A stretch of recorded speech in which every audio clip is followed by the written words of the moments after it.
Greetings. I would like to begin by thanking each one of you for making the decision to spend some time with us this morning. Decisions. You know, the average adult sleeps 8 hours every night. That leaves a total of 16 waking hours for each one of us every single day. Now, scientists estimate that we make some sort of conscious decision. And by conscious decision, they mean something that we actually have to stop and think about. But they estimate that we make some sort of conscious decision approximately every 3.2 seconds.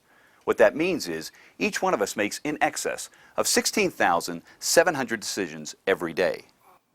Now, some of those are rather important, but the rest are pretty insignificant. Or are they? There's a coin in here somewhere. There we go. Sir, heads or tails? Heads. Heads. Interesting. You see, I'm very fascinated with the entire process of making decisions and everything that goes into making them, everything at all. For example, when we're presented with odds, how often we go with those odds, how often we go against them. I'm fascinated with things such as when there are outside circumstances, how those things affect our decisions and how they affect how long it takes us to make those decisions. But I don't think I'm the only person that's intrigued by these things, and I'll tell you why. Because just a few seconds ago, I had this very nice gentleman right here make a decision. A simple coin toss, heads or tails, 50-50, one or the other. There was no reward for getting it right. There were certainly no consequences for getting it wrong. But you could sense that there was a feeling of anticipation as he made his choice, and there was certainly some disappointment when I failed to say whether he was correct or not.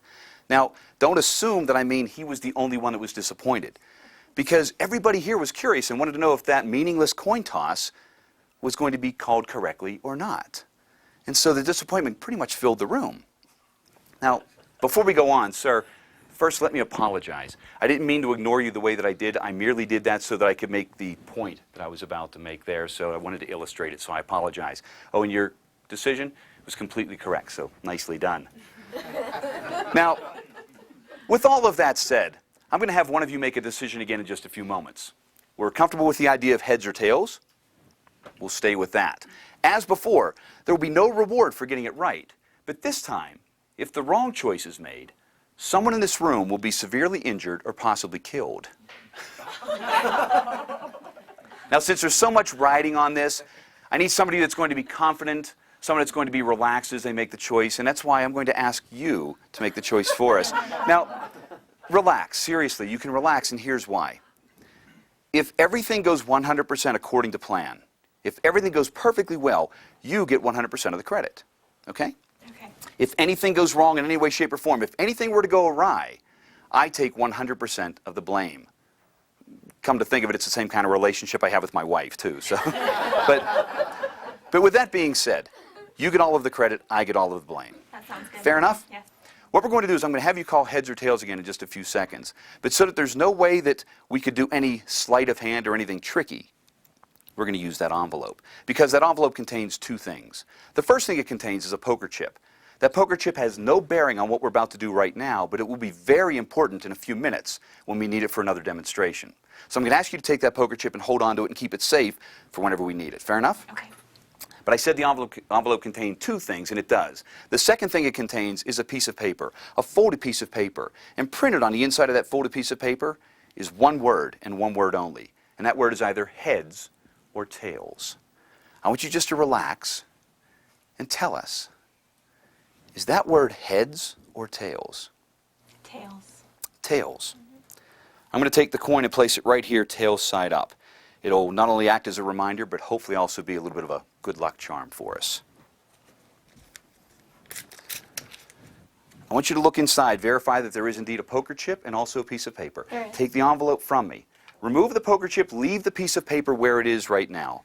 Take that, place it someplace safe so that you make sure you're able to find it in a little while, okay? As I said before, there's no reward for getting it right, but we're looking for the word tails, but there will be severe consequences if it was wrong. If you would, just give me a few moments to set up those consequences.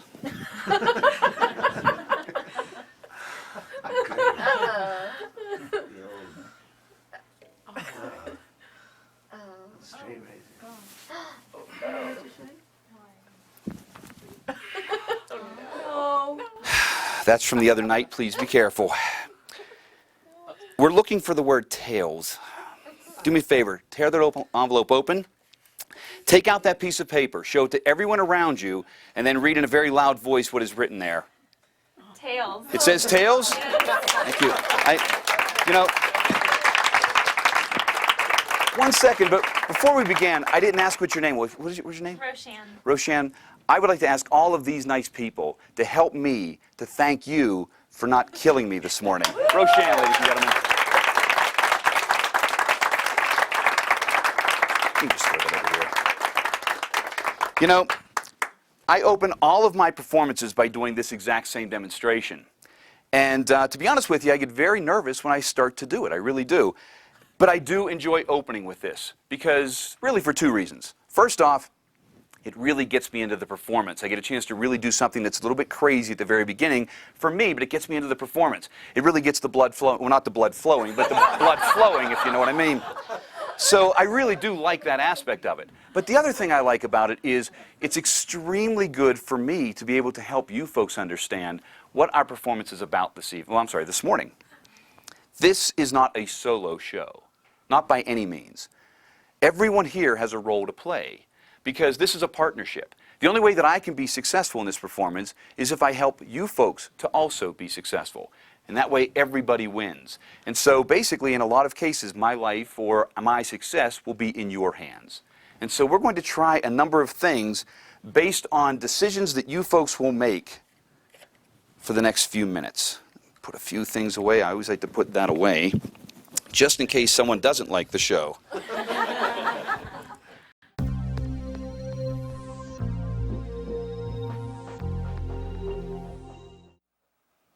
I'm going to have some of you come up and help out with some decisions right now. I'll tell you what, how about you and you and you and you? Stay right at your seats for right now. Just do me a favor. While you're still at your seats, just kind of look me in the eyes just for a few moments here. Okay, I know it's not easy, I understand. Okay, same with you. Okay, and you? Okay, and now you. Okay, you know what? You, just one more time. Just one more time. Okay, what I'm going to have you folks do is I'm going to have the four of you stand up. And I'm going to have you come up and sit in these four chairs. Now, before you come up, you can sit in the same basic sequence that you are now. You can rearrange yourself in any sequence that you want. It's just important that I get a chance to sort of step off to the side and watch you come up and sit down. I have to observe your actions as you're coming up. That's going to be the important thing. So sit wherever you want, though, in any one of these four seats. Okay? Okay. Go ahead.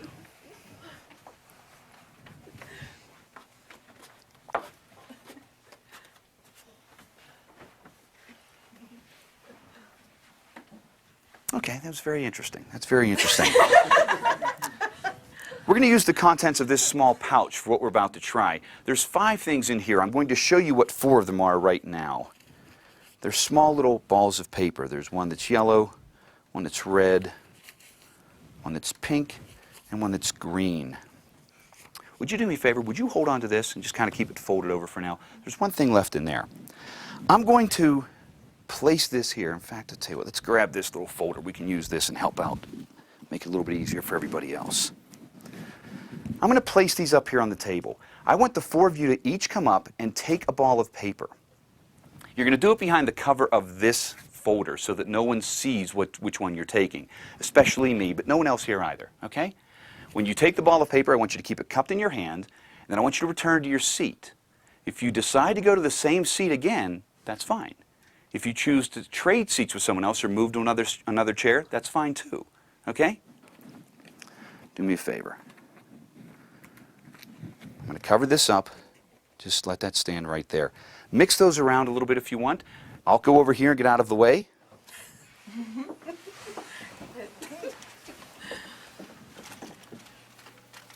Each one of you take one ball of paper, cup it in your hands, and just return to your seat.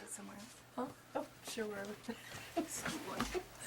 And when you're all placed back in your seats, let me know.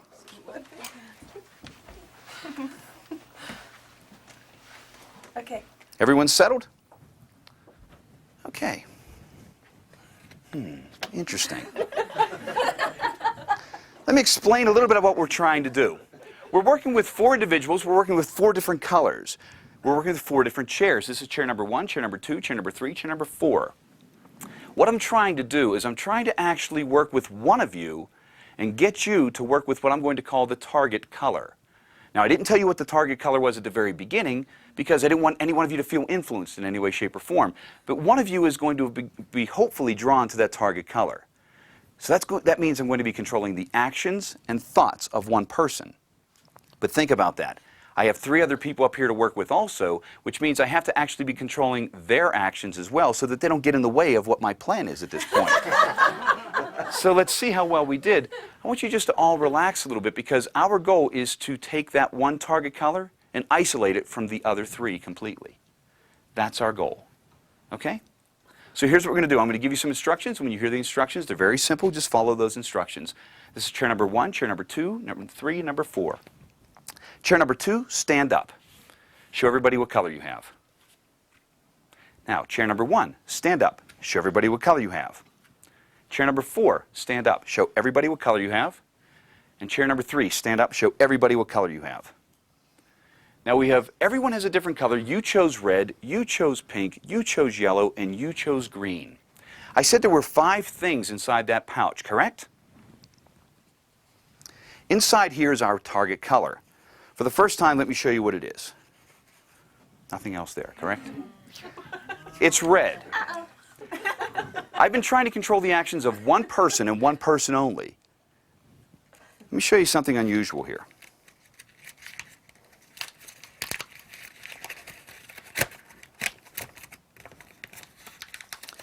In a very loud voice, will you read out what it says on that piece of paper?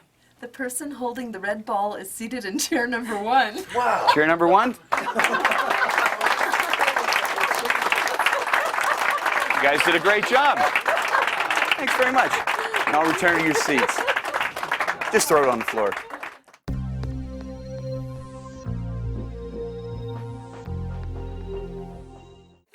Now, we're going to try something else that I never do. This is something that I really had no intention of doing, but to be honest with you, Joshua J. asked me to do this as a favor. And I'm not real happy about that. I've only done this 3 times in my life. We're going to try it for the very first time in front of cameras, and it's something I'm not real pleased about. It's going to involve that poker chip that you have in just a few moments, and also some of the other items up here. Before we do that, you may have noticed that we have 5 bags up here. We also have 5 envelopes up here. 1 goes with each bag. What we'll do is, I'm going to let you folks tell me which one goes with which. We'll take this one first. Do you want bag number 1, 2, 3, 4, or 5? 3. Number 3? We'll put a 3 on here. And that goes over here in front of bag number 3. This one here. Do you want this? Number 4? Number 4? Number 4. This one here. That gives us 1, 2, and 5. Up here. 1. Number 1? This one goes over here for number 1. We have this one here. That gives us 2 and 5. 2. Number 2 goes right there. And by process of elimination, that leaves us with number 5 right here. Okay? Would you do me a favor and join me up here? You have the other poker chip, correct? I do. Stand right over here on the side. I'm going to let some folks take these. Each one of them contains a poker chip and a piece of paper. Okay? Do me a favor. Just hold on to that for right now. If you want to, take the poker chip out if you like. Same thing, confirm if there's a poker chip and a piece of paper. Yes. Okay, take the poker chip out, leave the piece of paper for now. Let's see, we'll come over to this side. Verify over there for number 3. Number 4, would you take that one? And then finally, number 5, would you take that? Verify that there's a poker chip and a piece of paper. Here's what I need for you to do. I need you to take out those poker chips. You'll see that they are all black poker chips. You have a white poker chip, correct? Yes. I'm going to ask you to get those black poker chips and kind of just gather them up. Take the white poker chip, and we have 6 pieces of aluminum foil. I'm going to have you wrap each one of the poker chips in a separate piece of foil. Wrap them all up so that you don't know which is which. No one here will know which is which, and just wrap them all up individually, one in each piece. Including mine. Including yours, so we'll have all 6 wrapped up, okay? While you're doing that, in fact, if you want to pass the poker chips over, make it a little bit easier for you. We have the rest over here. There we go, and I'll let you just do that right here on the tray. While she's doing that, let me explain what this is. How many people here know what Russian roulette is? Yeah. It's a very interesting game. You basically take a gun, an empty gun, you take a bullet, you slide a bullet into that empty cylinder, you spin it, you put it to your forehead, and you pull the trigger. Well, realistically, you have 5 chances to win the game. You have 1 chance to lose the game and your life, but you have 5 chances to win the game. We're going to play a little game called reverse roulette. Now, we started out with 1 white poker chip, correct? That's going to be the only empty chamber in the gun, because these are going to represent the 6 chambers. 1 has a white poker chip, that means there's no bullet. But there were 5 black ones, and those 5 black ones each correspond to one of these bags. The bags that you folks will tell us in a few seconds which one we're going to use. Now, who has the envelopes here that we passed out? Everybody, take out the piece of paper that's in there. Who has envelope number 1? I do. You? There should be a piece of paper that says either yes or no. Let's see which bag that you're going to make me worry about. Go ahead. Does it say yes or no? It says no. It says no. How about number 2? It says no. No. Okay. Who has number 3? No. That says no. Who has number 4? Yes. Yours says yes? Yes. Okay. And who has number 5, just to verify? No. And that says no. So the ones that you guys have chosen for me then is number 4. Is that right? Remember this thing from before? We'll put it right in front of bag number 4, just as a little bit of a reminder. Now, let me give you an idea what this means. Whatever is under these bags, if I'm not successful in finding that white poker chip, I have to drink what's under these bags. For the folks on this side of the room, to give you an idea of what it would have been, over here, had it been bag number 1, I would have been drinking shampoo. For the folks on this side of the room, had it been bag number 5, I would be drinking drain cleaner. I think you get the idea. I don't want to come back to this side of the room the rest of the night. Here's what I need you to do. At this point, do you have any idea which chip is which? I do not. Okay. I'm going to ask you to take this tray. I'm going to have someone else here mix them around just to make sure that there's been nothing set up in advance. Okay? Once someone mixes them up, I'm going to have you go around to 5 different people. Have 5 different people take one of those poker chips and hold on to it. Go ahead and do that now. And feel free to mix them up any way that you want. I'll get this out of the way over here. You know, having Josh talk me into this was something that was not only nerve-wracking, but I let him pick the stuff for up here too. So I guess that's what friends are for. Okay, we have 1 left. Okay? There's 1 left. We need to have just 1 for us. Okay. 1 for us. Now, this is the one that I'm going to keep. This is the one that basically is for you and I. You're going to present me with this, hopefully, white chip, so I don't have to drink one of these things. You don't know which was which? I don't. I'm going to have 1 chance for the foot. Now, who here has the chips? Put your hand up so we know. Every one of you will start just going around. Would anybody like to trade for the chip that we have here? I want to trade. You want to trade? Yeah. Feel free. You can jump over this side. That way you don't have to worry about the table. You know, I'm feeling generous. I'm going to let you guys have 1 more chance. If anybody wants to trade, feel free. I'll trade. You do want to trade? Yeah. We have another trader over here. You know, 3rd time's the charm. Would anybody like to trade 1 final time? I would. You would. 3 different people trading. That either means you really want this to work or you want to see me drink one of these things. I don't know which. At this point, if you're holding an aluminum foil packet, hopefully you all have black poker chips. Open them up. Don't let anybody around you see what they are for right now. Just open them up. And at the same time, you know what? I'll take this from you. You can take that one in your hand, and you're going to open that one for us. I want you to open that one up, and don't let anybody see it. We'll start as we go around here. We'll start with you. Do you indeed have a black poker chip? Seriously? You didn't trade. I didn't trade. I'm a bad girl. You traded. Everybody else that has the chips, open them up. Let me see. You have a black one? You have black, you have black, you have black, you... And open yours up. Josh, I'm going to get you for this. You know, you can have a seat. Now you see why I never do this, to be honest with you. But you know what? I got to tell you guys something that's really important to me. What I do for a living is I lie. That's what my job is to come out here and lie to you all day. And you've been so nice, I want to tell you the truth, that I didn't lie about doing what we're about to do. And so when things don't go right, you have to keep your word. We don't have to drink this one. That was detergent. We don't have to drink this one. It was brake fluid. That would have put a stop to the show. I'm sorry. But you know what? You guys have been really outstanding, and so this bullet is for you. Thank you very much.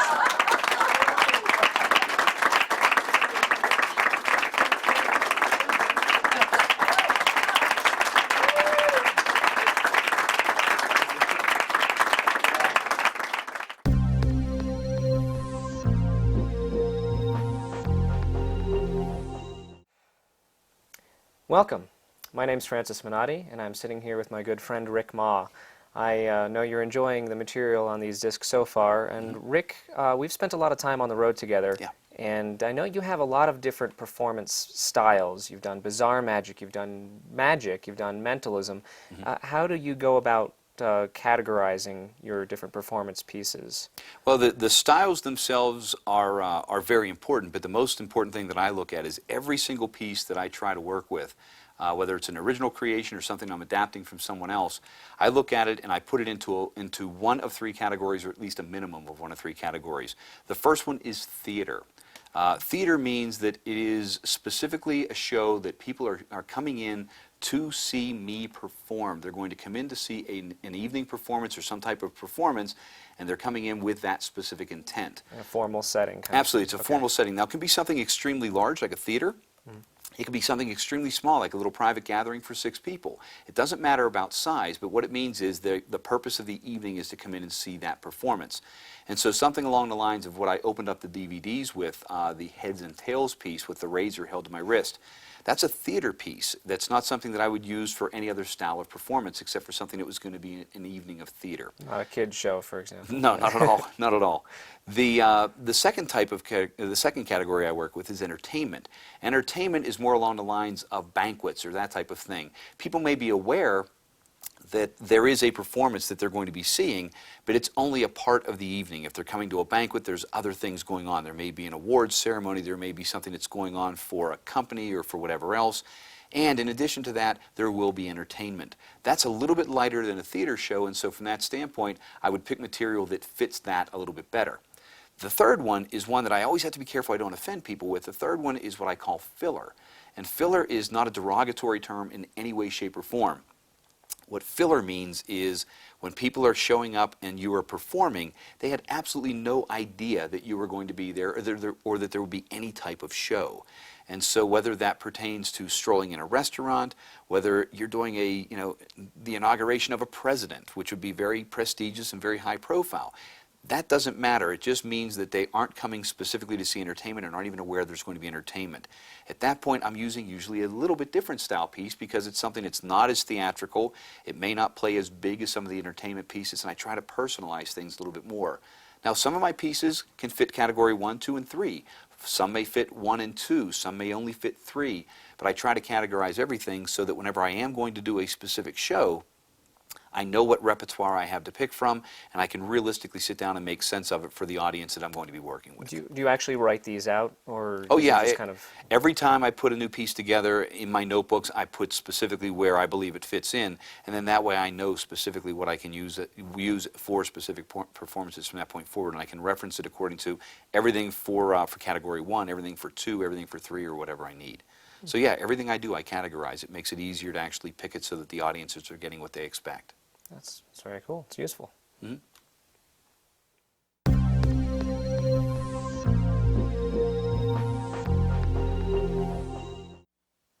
This is the explanation for my opening piece, Heads and Tails. And this is actually the piece that I use to open my shows, and I've started to do it in lectures and things like that. And we'll talk about why I use it as my opener after we get through some of the basics. The method itself is not something that's all that important. We'll cover that as we get deeper into the piece itself. I want to talk about the structure because that's really what's important. The very beginning I come out and I start to talk about decisions. And I start to refer to the audience, or I start to address the audience in a number of ways with the general statements that you heard during the performance. At that point, there are several moments that are very, very important to me, because as I'm going back and forth talking to the audience about decisions, at one point I stop and I say the thing about it, decisions being rather important, some of them being rather important, but the rest are pretty insignificant, or are they? I sort of turn to my side this way, I reach in my pocket and I take out a coin. I take the coin, I toss it in the air, I slap it down on the back of my hand, and I point to a gentleman, usually to my left. And I point over to him and I say, "Sir, heads or tails?" And whatever he responds, I look at the coin and I go, "Interesting." And I immediately walk away. Now, there are times where this is just an uncomfortable moment. There are other times where it kind of makes the audience just try to figure out, hey, I wonder what that means. And there's other times where it actually gets laughter, which kind of makes me a little bit uncomfortable, but that's okay because we're going to come back and fix that in a few minutes. But I want to totally ignore him after he makes his call. And I come over and I say, "Interesting." At this point, I come over here and deliver more lines about decisions.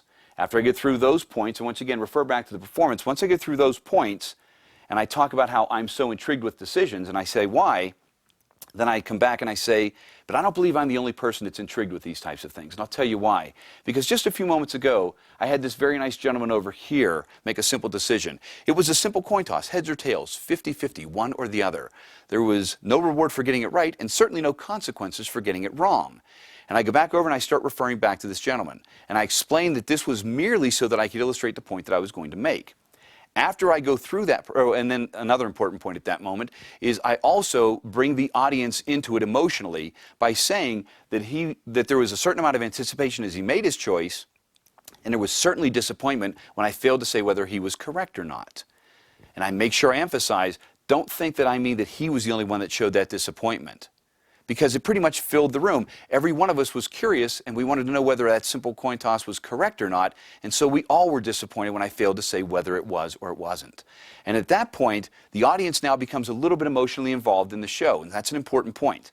And so now I stop. I almost step out of character, and I address this gentleman, and I apologize for ignoring him that way. Because the goal of this piece is not to alienate anybody. The goal of the piece is to introduce what the show's about. I want the audience on my side. I want them to think that I'm not an antagonistic performer. I want them to like me, and I want them to want to work with me. And we'll talk about that in a few seconds.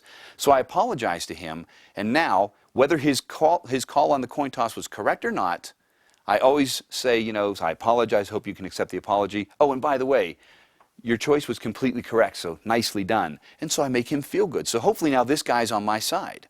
So I've put that moment to rest. Now I come over to the other side, I come back to the center, and I come over here, and I sort of favor this side a bit, and I start to talk about how we're going to make another decision in just a few moments. We're comfortable with the coin toss, or the idea of heads or tails, and so we'll stay with that. Instead of using the coin, though, I refer down to the envelope and say that this will lock us into our decision. And we'll get to the envelope now. In essence, this decision is going to be much more important. Once again, referring back to the script, I tell them we're going to use the coin toss, heads or tails, but this time, although it'll be the same, that there will be no reward if you get it right, this one will be different, because if the wrong choice is made, someone in this room will be severely injured or possibly killed. And at that point, we usually get a little bit of an uncomfortable laughter. I make sure that I look over to this side. I usually find a lady on this side, and I say, and I need someone that's going to be attentive and confident, and so I'm going to have you make that choice for us. Once again, that may make her very, very uncomfortable. She doesn't want to make the choice whether someone's going to live or die. And so I have to soft sell that moment and keep her on my side. So I make sure that I say, now please understand, if everything goes 100% according to plan, everything goes correct, you get all of the credit. If anything goes wrong in any way, shape, or form, I take 100% of the blame. And then at that point, I usually throw in just a little line. It's not supposed to get a laugh. It's supposed to kind of humanize it just a little bit. When I make the comment about all of the credit and all of the blame, I just make a little point of saying, come to think of it, that's the same kind of relationship I have with my wife. Not to get a laugh, but just to humanize it just a little bit, like I said. So now she's more comfortable in making this decision that she may be uncomfortable with if I wouldn't have set it up this way. I refer back to the envelope and I say the envelope contains 2 items. The first thing it contains is a poker chip. That poker chip has no bearing on what we're doing right now, but it will be very important later on in the performance, and so I need you to take that and keep it safe. But I said there were 2 items in the envelope, and the second thing is a piece of paper, a folded piece of paper. And printed on the inside of that folded piece of paper is one word, and that word is either heads or tails. I ask her to clear her thoughts and just relax and I say to her, just tell me right now, do you think that word is heads or tails? And she can call either one. It's a totally free selection. Whichever one she calls, I make sure I take the coin, which is still in my hand, and let's say that for sake of discussion, she says the word heads this time. So I say, fine, we'll take the coin, we'll place it here on the table, head side up. It'll act not only as a reminder, but hopefully also as a good luck charm. An important point, because I want to make sure that everybody knows that we remember that it's heads, and I want to make sure that no one has any thought process that she may change her mind. She doesn't think she may change her mind. We're locked into heads. We have physical evidence right here. And I confirm with her, heads, correct? So I reference that heads is up here. So now she's locked into it. She can't mess around. She can't forget. If she forgets, we can refer back. So she's now locked into the word heads. At that point, I pick up the envelope. Now here's the only moment of method for the entire thing. I pick up the envelope like this, and I'm going to tear off the flap. Here's the thing that, now this wouldn't normally be marked, we did it just for the cameras. Inside this envelope there's a poker chip in the center. Down here is a folded piece of paper that has the word heads printed on it. Up here is another folded piece of paper that has the word tails printed on it. And so this is really what we're going to work with. And the key to this whole thing is we have a message on each side, so she has a free selection. When I started using envelopes like this, I called this basically my free selection force, because she has a totally free selection, but I can force it for other routines. I can force her to do whatever she needs. But in essence, how I remember this is if she says heads, I rip off the head of the envelope. If she says tails, I rip off the tail of the envelope, and I'll be left with the proper message. So in this case, I always leave it on the table, the head side pointing off, so I know exactly how to pick it up. She says the word heads, I pick this up. I know that I have to tear off the head of the envelope to get to that message, and so now I take this, I tear it off, I ball up the scraps and throw them down on the floor. I can buckle the envelope at this point, and now because the poker chip is in there, it kind of fills up the envelope, because if you look in here, I don't know how easily the camera can see that, but that piece of paper looks a little bit dwarfed inside there. And so I needed something to fill it up. That's why the poker chip is in here and why I tied 2 of the routines together. Because now when you look inside there, it looks a lot more full. So in essence, you tear off the one flap, you throw it down, and I verify. So now I want you to, or I ask her to verify that inside here you do see indeed, as we stated, a poker chip and a piece of paper. She says yes. I take the envelope and I give it to her. I step back and I say, I want you to take that poker chip out, leave the piece of paper where it is. Just leave the piece of paper there. And so she takes out the poker chip, and once again I tell her, place that someplace safe. We will be using it later on in the performance. So she takes it, puts it in a pocket, puts it in her purse, whatever. We'll just get it out of play for now and refer to it later. So now she's left with a piece of paper in the envelope, and I say, leave the piece of paper where it is for right now, because if you remember correctly, I stated before if your choice was correct, there would be no reward. But if your choice of heads is incorrect, there would be severe consequences, and I need just a few moments to set up those consequences right now. So at that point, she waits, and the first thing I do is I reach into my coat pocket, and I take out the case for my straight razor. I take off the top, place that down. And I want to do this as slow as I can to make it a bit dramatic. Take the razor out, place down the rest. I open the razor and leave it in my left hand. So it's there now.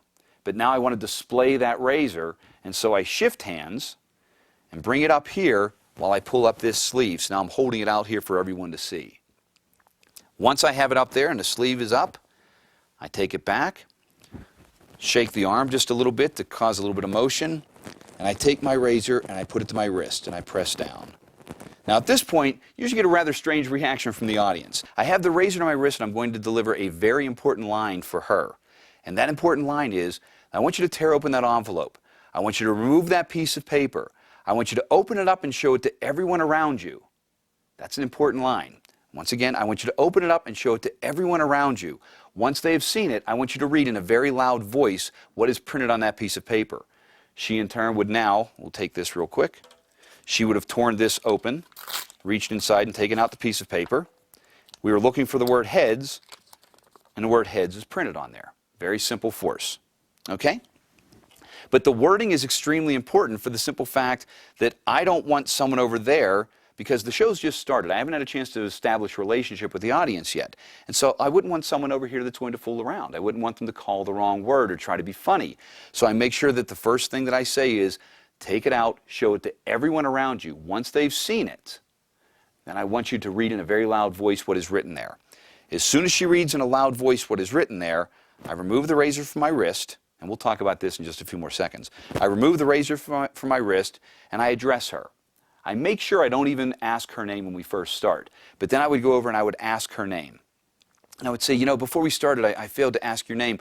What is your first name? And she'll say her name is Tammy. And I say, well, Tammy, I would like to ask all of these nice people here to help me to thank you for not killing me this evening. Tammy, ladies and gentlemen. So I give her the applause, and I step back away from it. Now, that's the way I like to open my show. There's a lot of things about it that I do like, because I do have a little bit of conflict with the audience, but then we take all of that conflict and wipe it away and make it very friendly. I want people to want to work with me, not want to work against me, and so I want them to understand that it's important for them to be successful in order for me to be successful, and that I'm on their side. And so, one final thing about the razor. If you ever decide to do this piece, first off, dull your razor, okay? Plain and simple. Make sure you dull it. Run it over blocks of wood, whatever. Make sure it's nice and dull. But no matter how dull you make it, this is my big disclaimer. Don't really press it into your skin unless you know what you're doing, because in essence with a razor, if you press it straight down, you're not going to hurt yourself. If you were to move it back and forth, no matter how dull it is, there's a good chance you could cut your wrist and make some serious damage. So do not actually touch the wrist unless the razor is so dull that it can't cut you. Now, that being said, one of the things that is important about this is whenever you do bring it down here, don't just hover up here. You have to actually give the feeling that you're down here. Even if you're not going to touch it, just get it as close as you can and just make sure that it appears that you're touching it, at least from the audience perspective. You don't want to be way up here. Okay? So when I finish this up, after the applause goes to Tammy, I do have something that connects to the next piece, or at least completes this piece.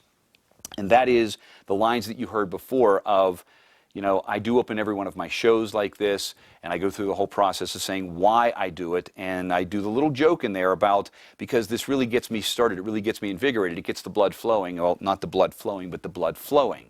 By using those lines, once again, I'm trying to humanize it just a little bit, make the people feel comfortable, and then I tell them that I'm going to be working with them the rest of the show, and that we're partners in all of this.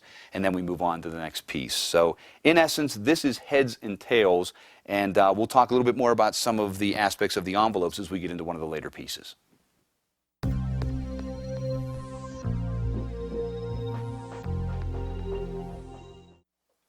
Group dynamic is a rather new piece for me. It's one of the ones that just through some process of you know, taking these ideas and these ideas and these ideas and making some exercises, I've come up with a routine that I actually do like in certain ways. And I've been doing it now for, I guess, about 6 or 7 months. And a lot of folks that have seen it in my lecture, although it doesn't appear in lecture notes or anything else, it's been one of those bonus things, they've all come up and they've asked for details about it. So I guess it's been going over pretty well, and we decided to include it here on the set. This is something for those that know anything about what I do. Most people know that I do a lot of multiple outcomes, or at least I create a lot. I don't do a lot of them in my shows because I don't want to mix up too many or put too many of the same things, but I create a lot of multiple outcomes. The reason for that is usually because most multiple outcomes to me are completely transparent. They're usually things that I don't like because people don't go the extra step to make them a little bit more deceptive.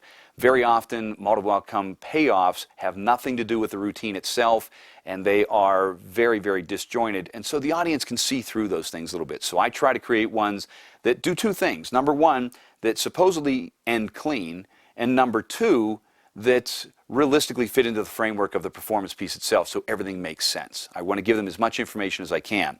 Now, talking about multiple outcomes before we go into the specifics of this one, let me explain for those that may not understand what they are, may not be familiar. A multiple outcome routine is not the same as having an out. To give you an idea of what that would be, having an out would be having something prepared in case you have a mistake during your show. For example, you may be doing a card effect, you lose the selected card, you would be able to maybe have the invisible deck in your pocket and be able to pull that out and finish the routine. Although it wasn't your intended ending, you at least had a way to get out of the piece itself successfully. That's having an out. Multiple outcomes are routines that are created with different results happening depending on information that comes to you from the audience members that are assisting you. And so that's where it comes about, is you actually design different endings and you go to the path that is logical based on what the audience does. So with that said, what you need for this are 4 pieces of colored paper. You need another full sheet, because these are all half sheets.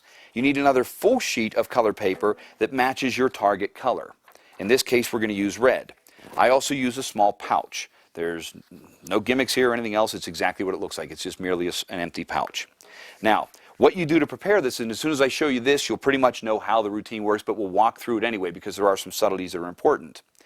On this piece of paper, the large one, which is the target piece, it says the person holding the red ball is seated in chair number 1.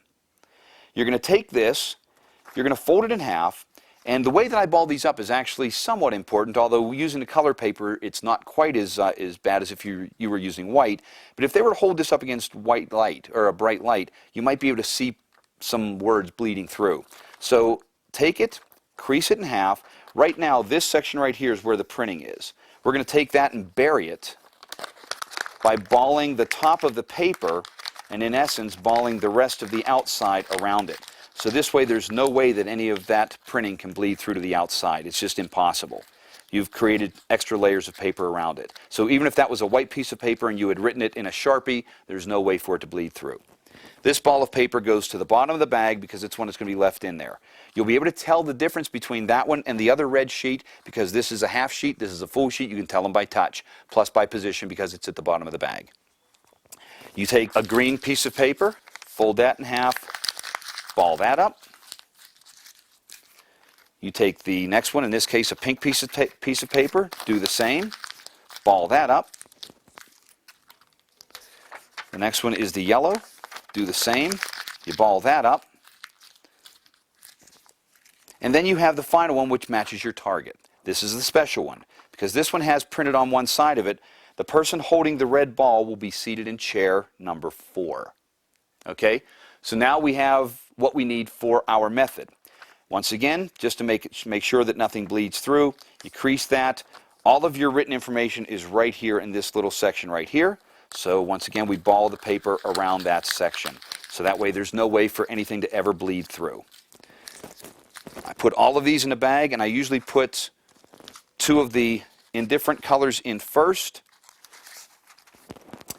then the red and green on the top layer or level of the bag, and then that way the 2 reds are separated. There's no way I can take one out or take the wrong one out by mistake. And you're pretty much set to go. You have basically a chair routine that you can carry in your pocket. Now we have 4 chairs. We're going to have 4 different audience members come up. I go through a process of having them concentrate with me. I don't want to just bring them up and do a trick. So I have them concentrate a little bit. And I have them look me square in the eyes, and I just try to tell them that I'm trying to see how well I can work with them. I need to learn a little bit about their thought process, so I just concentrate. I just stare in their eyes a little bit. And as I do that, I just let them look at me. I just watch for just a few moments, and then I move on to the next person that's standing, and I do all of this at their seat. I let them look at me. Next one, and then the next one. I do that with all 4 people. I always jump back to one of them again and go, you know what, how about you again, just one more time. Now I do that just because I'm trying to make this look like it's an important process. That's kind of an important thing for me, is I want them to think something important is happening at this moment. So I refer back to one of these people. Now, I don't always do it, but if I remember to do this, if that person ends up being the one with the target color, I make reference to it in the performance on occasion. So it does give you another convincer, because it looks like you've made the decision of what you're doing, or you've been able to determine it long before anything started. So it is nice to call back to if you do remember. But I have those 4 people stand up, I look at them, concentrate with them a little bit. Then I have them come forward as a group. I make sure I tell them they can sit in the chairs in the order that they're in currently, or they can feel free to mix and match. I want them to be comfortable to do whatever they feel is best. And I make sure that they know this is chair number 1, chair number 2, chair number 3, and chair number 4. And you reference that several times. At any point throughout the routine, you can just reference 1, 2, 3, and 4 so that they know where they're seated. So then they come up and they sit down, and I tell them it's important for me to observe what they're doing, so I watch them as they come up and I concentrate. Once they're all seated, I say, that was very interesting. That's very interesting. Now what we're going to do is we're going to work with the items that we have inside the bag. And as you saw in the performance, I take out the 4 half-size pieces of paper. Those all come out. I take the bag, I close that, and I hand that to another audience member. And now at this point, the other audience member is going to take this, and I fold it over so that there's no way that they can let the thing pop open, because these pouches have a tendency to open up, and I hand it to another audience member to hold on to. And at that point, it's out of my hands. These are placed on the table. You put any type of folder or screen or anything you want here. You can put these in a box, whatever you want. The important thing is that the audience doesn't see anything that's going on when they make their selections, and I obviously don't see what's going on. So it doesn't matter which ones they choose, but I tell them just to come up. Each person is to come up, take one ball of paper, cup it in their hands like this. When they have it cupped in their hands, then once they've made their decision, I want them to return to the chairs. Once again, they can go to the chair that they already were seated in, or they can feel free to move to another position. It doesn't matter to me. I want them to do what they want to do. And I turn my back and I walk away, and they come up and they take the different positions. Now I'll walk you through, the only one we're going to be concerned with is the red ball. So let me walk you through the different outs here. We'll start with chair number 2. The other 3 colors don't matter because they're all equal. None of those are really going to be, important. But let's say it's in chair number 2. We'll start there. Once everyone is seated, at this point I make reference to the target color. I tell them that inside here is a target color. I didn't tell them what the target color was before because I didn't want to influence their decisions. But my goal at this point was to influence the actions and the decisions of one specific member of this group, and to try and isolate that target color with that person. That's what the goal of the piece is. And now at this point, they still don't know what the target color is, but I'm telling them I had to isolate one of you to go for that target color and to do what I needed you to do. In addition to that, though, think about it. If I was trying to control the thoughts of one of these people, or one of the individuals, I had to technically control the thoughts of the other 3 as well so that they didn't get in the way. Okay? So in essence, what we do now is we start to call off the specifics. We start off with, let me pick that up here. We start off with chair number 2 in all cases. In every single case, we start out with chair number 2. I turn to the side here and I say, now, I want you to just pay attention to my instructions. Just pay attention to exactly what I say and follow my instructions. The first thing I do is I turn to them. I say, chair number 2, stand up. Show everybody what color you have. Now, at this point, where we have it positioned, the target color of red is in chair number 2. So if the person has that and they open up their hands and they show that target color, we're done. We're done. We've just done exactly what we wanted to do. We isolated one color. And I stop at that point and I say, now, did I have any way of knowing what color you would be holding? Absolutely not, they say. And so from that standpoint, the others show their colors. Did I have any way of knowing specifically who was going to take what? No, but you have chair number, or you in chair number 2 have the red ball. And at that point, we refer over to the bag. We say, in here was one target color. That target color is the one that I was going to try and find and isolate from the others. And we open up the bag, we take out the ball, it's red, red matches red, and we're done. Okay? Let's go to the other extreme of that, and that would be as if the ball was here in chair number 3. Now, the sequence for calling out the chairs is always the same. It's chair number 2, chair number 1, chair number 4, and then chair number 3. But we don't always use every single chair. As you saw in the first example, we called out chair number 2. It was there. We stopped. In this case, it's going to be left in chair number 3, and so I would call them out like this. Chair number 2, stand up. Show everybody what color you have. I know it's not the red ball, so I continue casually. Chair number 1, stand up. Show everybody what color you have. Doesn't matter if it's there. I'm going to keep going. Let's say it's still in chair 3. Chair number 4, stand up. Show everybody what color you have. Now at this point, I've gone through 3 chairs, and I haven't found the target color, so we stop. And we now leave it for last. And I address the person in chair number 3, and I say, we've isolated just one of you. And that would be you. You're the only one that has remained seated at this point. We know that you have green here in chair number 1. You have yellow in chair number 2. Over in chair number 4, we have pink. We've isolated just one of you. And that would be the person here in chair number 3. So I say, the 3 of you that are standing, please be seated. The person in chair number 1, or in chair number 3, I want you to stand up. Now they're isolated from the group. The goal was to isolate just one person with one target color. We open up the pouch, we take out the target color, and red matches red. Once again, we're done. Since you saw the preparation, the other 2 should be self-explanatory, but let's walk through them so that you understand them.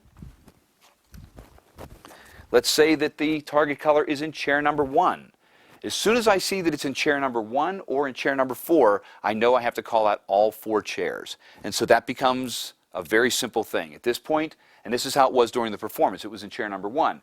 So I start once again with chair number 2. Chair number 2, stand up, show everybody what color you have. Chair number 1, stand up, show everybody what color you have. At this point, I've already seen it. I don't even have to pay attention to these people anymore. It can seem like it doesn't matter to me that I'm showing it for the sake of the audience. And I say, chair number 4, stand up, show everybody what color you have. And chair number 3, stand up, show everybody what color you have. Now at this point, the payoff is going to be in here in the bag. And so I say, now, all 4 of you were able to take whatever color you wanted. All 4 of you were able to go to whatever seat that you chose to go to. I was trying to control the thoughts and actions of just one of you, and that's the person holding the target color. Now remember, in the first 2 outcomes, the target color was revealed and the routine was over, so this was the final moment. Well, whenever it's in the 2 chairs that are on the other, or the last 2 outcomes, over here in chair number 1 or in chair number 4, then all of a sudden this becomes the stepping stone to the final outcome. And so now, everyone's standing, we refer back to the target color, the ball is taken from the bag, and now for the first time they know who is actually holding on to the target color. Everyone else can be seated if you want. This person is standing there. We explained that the target color was red. You open this up, and you can ask them as much as you want. You know, did you have any desire to choose any other color? Was there a reason you were attracted to red? Was there a reason you were attracted to chair number 1? And then you open this up and you show, or you have them read out loud, I should say, the person holding the red ball is seated in chair number 1, and you're done. Okay? Make sure that you print this in a rather bold font and bold it out as much as you can without making it too overbearing, because with the creases in the paper it'll be tough to read. So if you are going to do it with handwritten notes, do it with a Sharpie and make sure you fold it up the way that we had said before so it doesn't bleed through. If you're going to do it on your printer, just make sure that nothing bleeds through the colors. Okay? Once again, this is in the pouch. We'll do the very, very final outcome and then close out with just a couple of credits here. If it's over in chair number 4, exactly the same thing as the last one, except for a different ball of paper is opened. We go through the same sequence. Chair number 2, stand up, show everybody what color. Chair number 1, stand up, show everybody what color you have. Chair number 4, stand up, show everybody what color you have. Chair number 3, stand up, show everybody what color you have. The same process now that you could have sat any place that you wanted. We take out the target color here, and instead of this ball of paper being opened, I have the 3 in different colors all open their ball of paper and show that there's nothing there. Once they show them all to be blank, the final person that matches the target opens their ball of paper all by themselves, and when they open it up, oops, we tore it, sorry about that, and whenever they open it up, they read very loudly, the person holding this red ball will be seated in chair number 4. And so there's your final outcome. So it's very simple. It packs flat, can play big. You can use it in theater shows, platform shows, or anything like that. Now, very quickly from a crediting standpoint, obviously this is very, very similar, at least from the standpoint of having it called first or left for last, with something like Karutsuke from Max Maven. So obviously a big thanks to him for this type of thing. It's very much along the lines of his thinking, but then from there it kind of varies quite a bit. But it's very simplistic, very easy to do, no sleight of hand, and it's called Group Dynamic, and I hope you like it.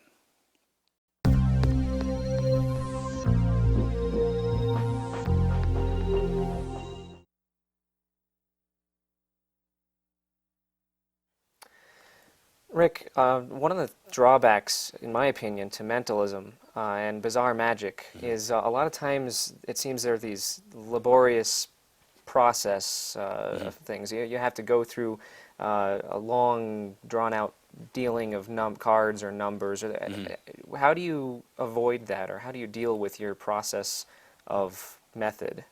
For the most part, I look at process. When I first started to think about process in magic many years ago, probably now about a good 10, 15 years ago, I thought, boy, I really hate process in magic. And it wasn't just mentalism or bizarre or anything else. It was just in general, all forms of the art of deception. I hated process. But then I realized it wasn't process that I hated. I hated process of method. So for example, having to deal out 21 cards for the 21 card trick is a lot of process that you have to go through to get the performance to work, to actually make the trick happen. And process of method can be very tedious, whether it's in magic, mentalism, haunted magic, bizarre magic, anything. Process of method can be very, very difficult to sit through. And so that's really the thing that I tried to avoid more than anything. In fact, most of my material has very little process, and where there is process, I'm hopefully be able to put something, some storyline or something on top of it to try and cover what I'm doing. However, when I say I don't like process, there's a huge difference between process of method and process of effect. Process of method means, once again, the 21 card trick. You need to do all this laborious process to make it happen. Necessity of the routine. Right. Okay. But process of effect can be completely different. On the discs, on the first disc here of the series, there's the routine group dynamic, something like that. With the 4 paper balls? With the 4 Yeah. paper balls and the 4 people in chairs. There's an awful lot of process at the beginning that is process of effect. I'm trying to create an intriguing situation with the people choosing what chair they'd like to sit in, and me having them interact with each other and hiding the balls and all these other different things, and standing up and leaving the chairs and coming back to them and looking me in the eyes and concentrating so that I apparently can be reading something in their thoughts. None of that's actually necessary. No, for not the a bit of trick, it. right, Not okay. a bit of it. And yet, what I'm trying to do is create a little bit of intrigue. I want the audience to be thinking, this must be important because he's doing it, and it takes them away from method, but also hopefully tries to build a little bit of an intriguing situation that makes them want to watch. It makes it a bit more compelling because it seems important. And so I love process of effect. Process of method is something that I really try to avoid, and if there is a lot of process of effect, I want to cover it over with something that hopefully is intriguing or something that makes some sense. So that's kind of an important thing for me.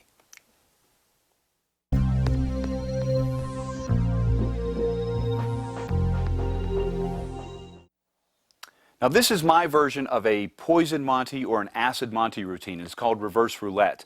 And there's several reasons why I like this one. The one thing about acid Monties and poison Monties that I've always kind of been a little bit uncomfortable with is, in many cases, you have to prove that the items are actually dangerous.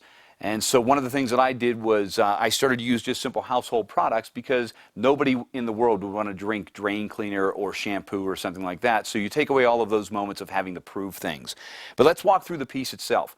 This calls back to the very opening piece, heads and tails, and this is when we get the lady back on stage that is holding that white poker chip to come up and help us out. This white poker chip, as you saw in the performance, is rather important because this is the one that I need so that I don't have to take the bullet for the folks here. So as she comes up, she's going to have this poker chip, and we'll just place it over here for right now because this is where she's going to be working in just a few minutes. I explain the game of Russian roulette, and I also make reference to these bags over here being the 5 bullets in a gun, and that this would be the one empty chamber in that gun. I'm going to have the people over here actually number these bags, or actually name the bags according to the envelopes that we have up here. I tell them this is bag number 1, 2, 3, 4, and 5, and I pick up the envelopes and I let them determine which envelope goes with which bag. Now this is the same type of envelope that we talked about in the opening routine. We're going to talk about it a little bit more here and give you just a little bit more detail. In the case of this routine, and I didn't mark these ones, so one thing that is important to realize, on small coin envelopes like this, the upper flap is most often much larger than the lower flap. And so in reality, you don't have to have any types of markings because they are naturally marked for you. And so in the case of this envelope, the piece of paper that is up here, where I'm going to be tearing off the majority of them, is actually saying yes. The ones down here say no. And so I'm going to tear off the tops of 4 of these and only have to tear off the bottom of 1. And so that's the important thing. So I'm going to end up with 4 no's and 1 yes. Okay? So what we do is I take the first envelope and I don't hold it like this. I take the envelope and I hold it sideways as I have the pen in my hand. That way, whatever bag number they call, I can move this in a proper direction. If they call 1, 2, 3, or 5, this is the top of the envelope right now. That's where the larger side of the flap is. I'm facing right at it. I can see it. If they call anything other than bag number 4, which is the one we're going to force, I turn it up like this. So let's say they called this one was number 2. So I would write a 2 on here. And I would place it down in front of bag number 2. I pick up the next one. Once again, I hold it horizontal, not vertical. Let's say they say bag number 5 this time. Once again, I bring the top to the top, and I put number 5 there, and place this one in front of bag number 5. Give us some space here. Pick up the next one, hold it horizontal. Let's say this time they call out bag number 4. At this point, I just flip it over. So now the top of the envelope is down here, the bottom is up here, and I put a 4 on this one. Pretty much the routine's done, method-wise. This one here, we'll say that they said this was bag number 1, hold it up horizontal, put a 1 on it. That automatically leaves the final one, which I can pick up very easily because 4's already been named. I can pick it up vertical, and I can just put a 3 right there. Now the nice thing about this is by putting the numbers on the bags, you automatically have created this little psychological thing that you're tearing the same side off of each one, that you're always tearing the top of the envelope off. Although there's no suspicion or any heat on these, it just gives you a nice visual picture. So now you have to just reveal all of these, and you hand them out to the audience members. So 5 different audience members are given these. Tear them off, toss the scraps. The poker chips are taken out, and these are black poker chips. And then they also take out the pieces of paper, which we will just take out and place in front of each one of the bags right now. So I'll get rid of the envelopes here. Number 2 gets torn off. Once again, always buckle it. Have them verify that there is a poker chip and a message. We can dump the poker chip. That goes in front of number 2. All right, take that back. We don't even need those. They'll be holding on to them. We'll put them up front in a second. The message can go there. Number 3, once again, we're tearing the top off this one. Buckle it. The poker chip will be gathered up in just a few moments. Number 3's message goes there. Number 4, now this one's upside down. The big flap is down here, the small flap is here, but it still looks right side up because of the 4 being printed on it. Tear that open, buckle it. We'll save the poker chip there and take the message and put this in front of number 4. And we'll do the final number 5 here, once again tearing the top off this envelope. Poker chip comes out. The message goes there. Now those messages, in reality, as you saw in the performance, stay in the hands of the audience members, and they're holding the envelope so they know specifically which one it is. That's what's important. So I call out to them, I say, who has envelope number 1? They take envelope number 1, they open it up, and it should obviously say the word no, as it does right there. So we know that we're not going to have to use bag number 1. Call out for bag number 2. That one also says no. Bag number 3, we call out for them. That one says no. We get to bag number 4, and that one says yes. So now we know that's the force bag. And we verify just to make sure that number 5 also says no. Okay? Now, I call back to the very beginning routine whenever we were using the razor, and I take the razor back out of my pocket, and I place that in front of bag number 4 so that we can remind people or let them have some sort of reference back to which one is the selected bag, the bag that they have chosen. And at this point, we have the 5 black poker chips in the audience, and the lady that helped me with the very first routine that has the white poker chip gathers up all of these. She comes over here and she wraps, according to my instructions, a poker chip inside each piece of foil. And she'll do it a little bit more thorough than that, but this way they'll be easy for us to unwrap here on camera real quick. So she takes these and she mixes them up, or she wraps them up. And then after they're all wrapped, she mixes them very thoroughly. Now while she's doing this, you can give your full description of what Russian roulette is. And you can talk about, with a game of Russian roulette, you have 5 chances to win the game and 1 chance to lose the game and your life. This is going to be reverse roulette. We're going to have 1 chance to win the game and 5 chances to lose, and thus having to take the bullets. Now, I want to speed up the final process. I don't want to have to go through 5 revelations at the end after we've won or lost this game. So I come over here, let's get rid of these scraps real quick. I come over here and I'm making reference to these bullets. And I say, I don't want to come over this side of the room again. This is what we're going to concentrate on. And I say, but to give you an idea of what would happen if I were not to find the white chip, the one that would save us. If I had one of the black chips, I would have to take one of these black bullets for you folks. For the folks on this side of the room, let me explain what that means. That means over here, had we had bag number 1, I would have to drink shampoo. And automatically people realize you don't want to drink shampoo. And I say for the folks on this side of the room, had it been bag number 5, I would have to drink drain cleaner. Once again, nobody would want to drink drain cleaner. There's no reason to prove these poisons. I now step away from the table and make the point of, I don't want to be back on that side of the stage the rest of the night. So I want them to kind of forget about this. I don't want to have to go over there. I want to put the emphasis over here and make this the part that they're really going to be watching for. She has all of these taken, wrapped up, mixed about, and now she can go out and have 5 different people select foil packs. Doesn't matter, and to be honest with you, at this point, just mixing them up, I don't even know which is which. Okay? And so she takes 5 to the audience, leaves 1 for me, 1 for the 2 of us, in essence. I give them full opportunity to come up and trade with her. I want this to be as fair as possible, because to be honest with you, I don't care if it fails. There's no method here. This is actually intended to fail so we can go back here and get the payoff. So I don't care what happens here. If it hits, we'll talk about that later on, because it does happen on occasion, but for the most part, I don't care. So they can make all the trading that they want. They leave us with just 1 poker chip. And so you have everybody open their packages, but they don't say what they have yet. They keep them relatively close to their chest. They look at them, and they just keep to themselves what's written or what's wrapped inside. Then I identify all of them, and I say, over here, you have a foil pouch. Do you indeed have a black chip? They show a black chip in this case. I go to the second person. Do you indeed have a black chip? And at this point, they would have gone, no, which happened in the performance, I believe, on the very first one yesterday. And so there's a white chip here. So now we have that moment of magician or performer in trouble. I want it to be believable, though. And it is funny, because I've had this happen so many times where the white chip is revealed, and people actually say, oh, let's start over. Oh, God. And they get really, really nervous. So I know that people do usually believe that this actually is a mistake. We verify all of the others, that this one is obviously black, this one is obviously black, and this one is obviously black. And then finally, the person on stage with me shows that this one is obviously black. And the game itself has been lost. And so now I dismiss the person on the stage, and I say to them, you know, my job is to lie to you. That's what I do for a living. But I didn't lie to you in this case. I promised that if I was not successful, I would take a bullet for you. And you've been a wonderful audience, and I will do that now. And I come back over here.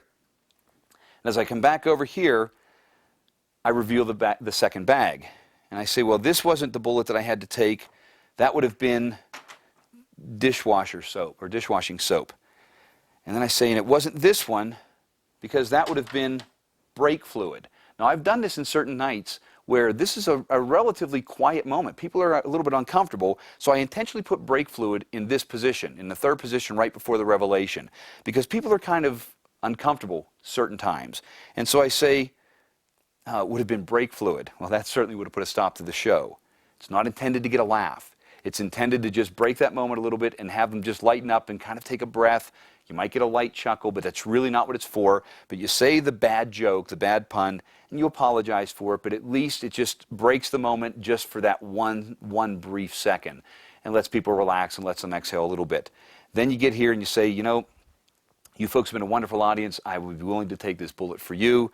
And you lift this up, and you obviously show the drinkable beverage, in this case, the one that I'm using here. And you can see this is the one we used from the show, because since then, I finished it off after the performance and had something to drink. Now, a couple of things about this.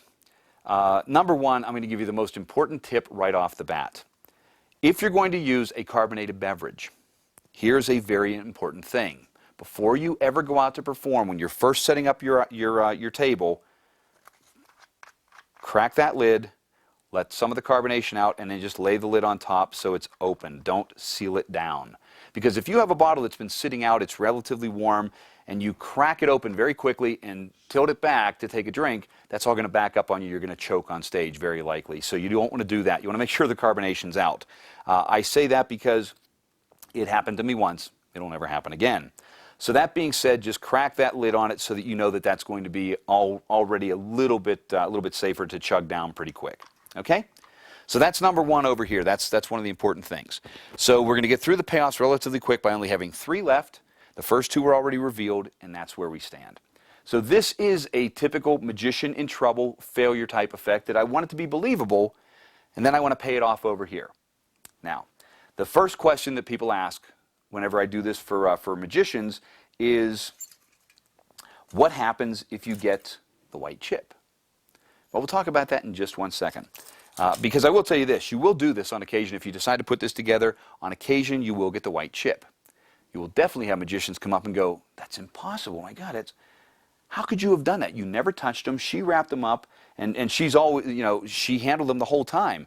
And magicians are very perplexed with this whenever you do get the white chip. And since it's all sheer luck, I make sure that whenever they ask me how it happened, I usually just refer to them and say, what, didn't you ever read Tarbell? So it's just a real easy line to throw in there. But that being said, what do you do when you actually do get the white chip? Well, most people want to know, do you still pay this off? Sure you do. Here's what I do. I get that white chip, we take the bow, we make sure that the entire thing has been successful, and then from there we're going to just move on to this almost as if it were an encore.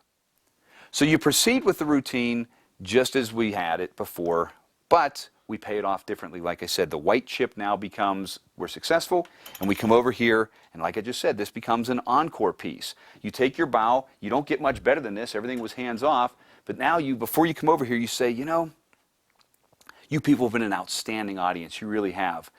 And since you've been so good to me, what I'd like to do is this.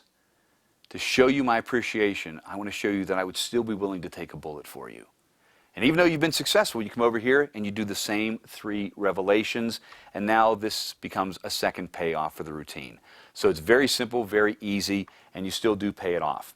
Now, one of the things about this, one final thought. I usually do this thing, in fact, every time I do it as if I've never really done it that much. I want people to get the impression this isn't something I do every night, for 2 reasons. First off, I want to be able to act a little bit nervous if the thing goes wrong, and just a little bit anxious as we're going into it. I don't want it to seem tightly scripted or anything else. I want it to seem like it's something that is special that evening. I usually blame it on one of the folks in the audience that I know that people know happen to be there. The person that booked me, a good friend that's prominent in the area, whatever. I always blame it on them that I'm doing it because they forced me into it. So I push it off on them, and it's kind of fun from that standpoint. But the other thing about it that really is important is, even though I'm pushing it off on them, the burden has to be on me to make it successful. And so I try to be as thoughtful as possible going through all of the description. I try to let them know what's going on, and then from that standpoint, I take full responsibility. We close it out with, it's my abilities, it's working with you guys as a group, it's the final thing that we're doing, and you've made every single decision. You've picked the bags, you've picked the foil, you've done everything, I've pretty much been hands off. And so, once again, just like in the opening piece, my life is in your hands. And that's pretty much what I'm looking for. So it's called reverse roulette. It's a lot of fun to do, and if you want to do it, like I said, just use household products, and you don't have to worry about proving any danger, and you can have yourself a cool roulette routine. So, hope you like it.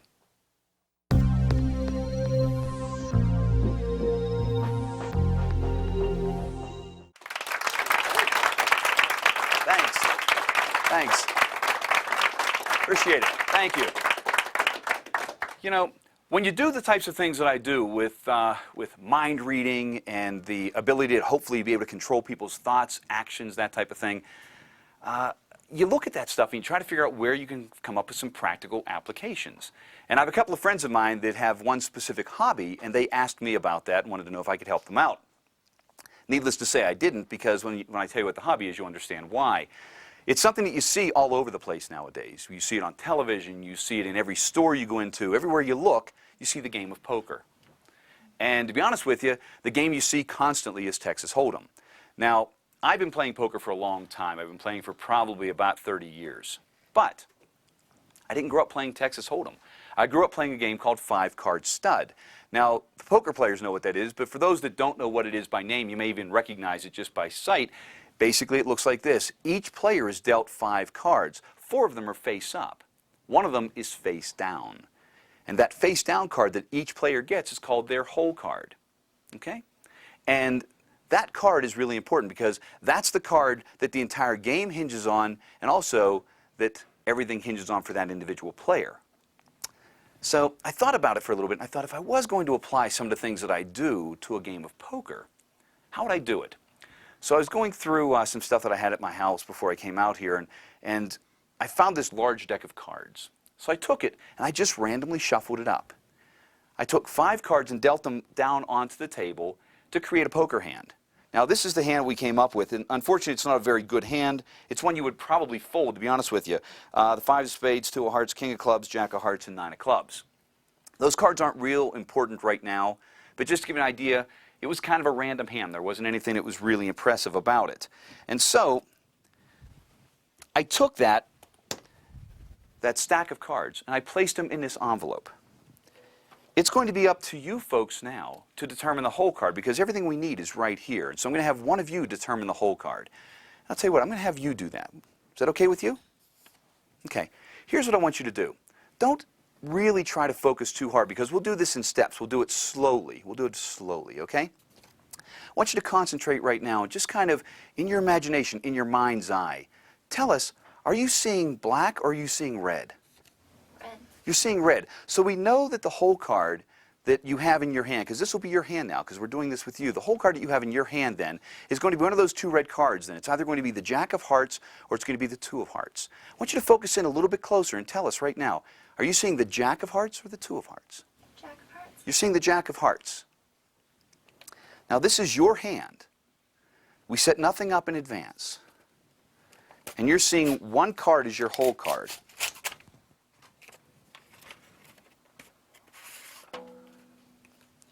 There's our 9 of clubs. There's our king of clubs. There's the 2 of hearts, the 5 of spades. We have one card that is reversed as it should be, as the whole card. Your jack of hearts. 5, the 2, your jack, and the king and the 9. Thank you. Wonderful job. And the only thing I'll tell you is this: don't play cards with her.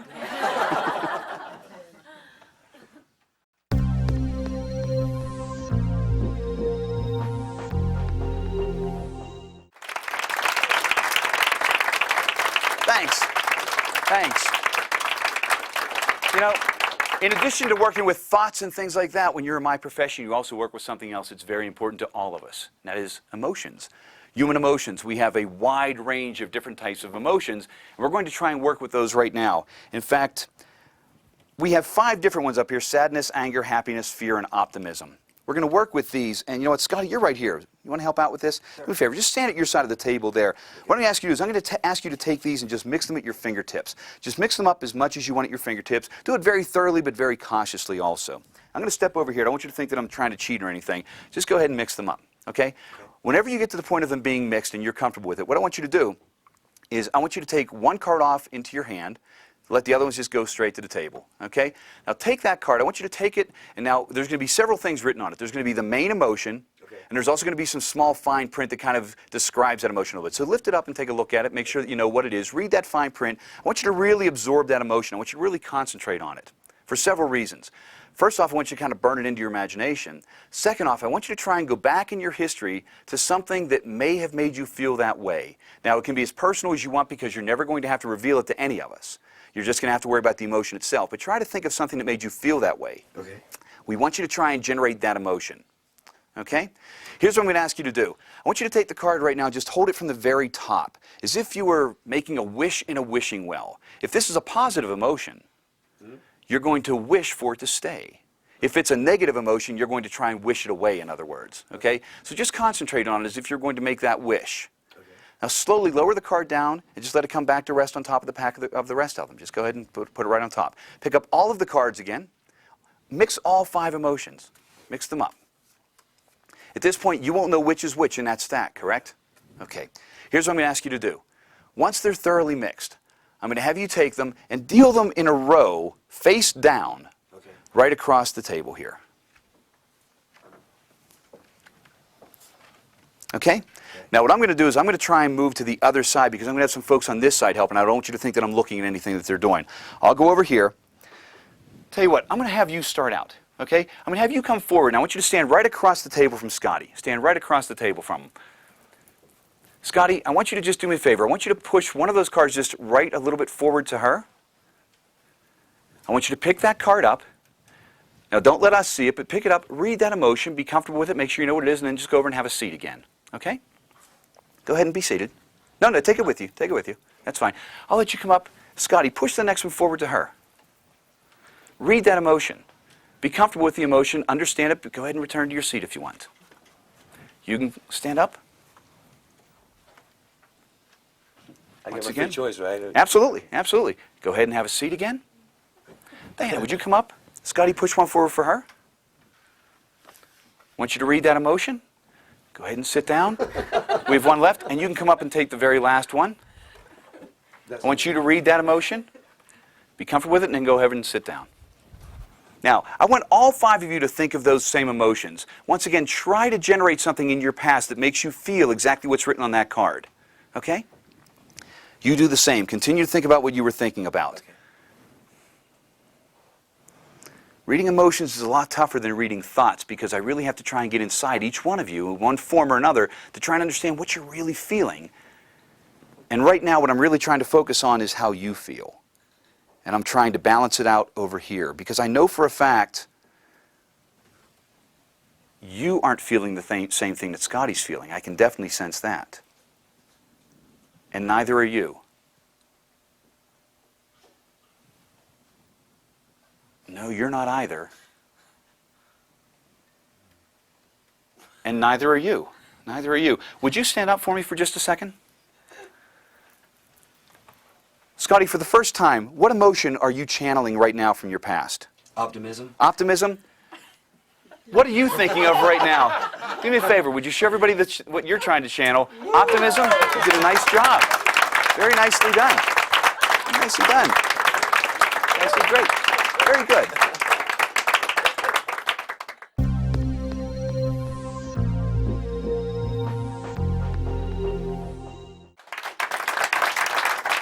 Thanks. Thanks.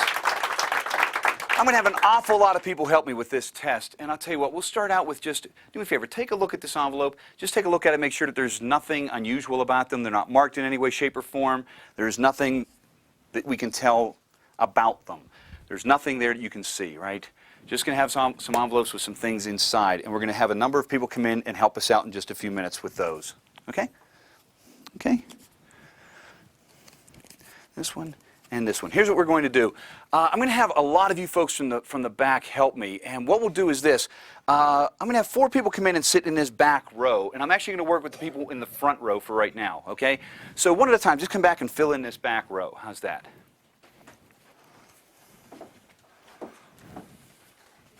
Okay?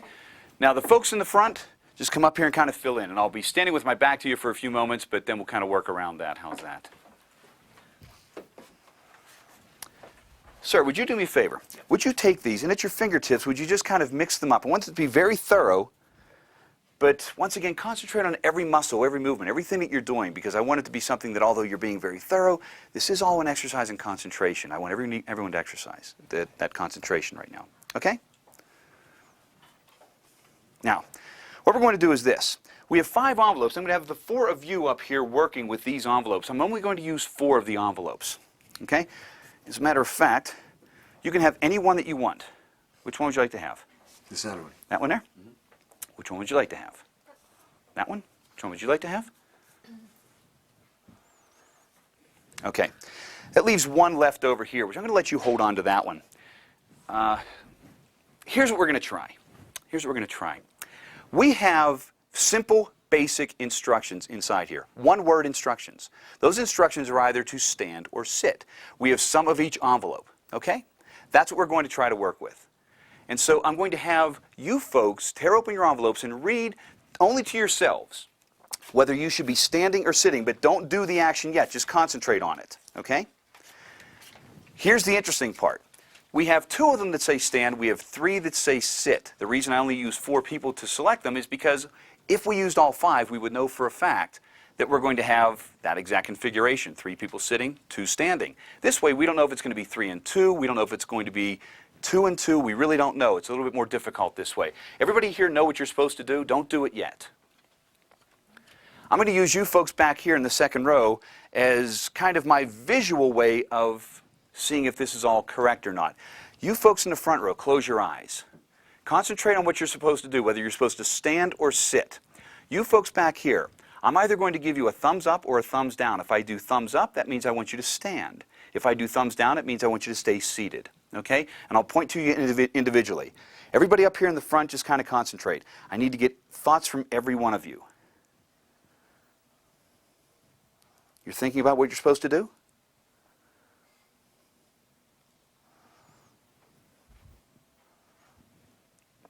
Okay, for those of you in the back row.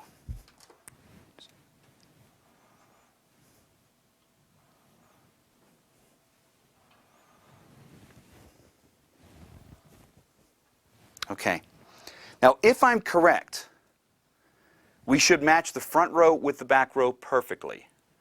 The folks in the front row, keep your eyes closed right now. I'm going to count to 3. I'm going to snap my fingers. If you're supposed to stay seated, stay seated. If you're supposed to stand, I want you to stand when I snap my fingers. 1, 2, 3.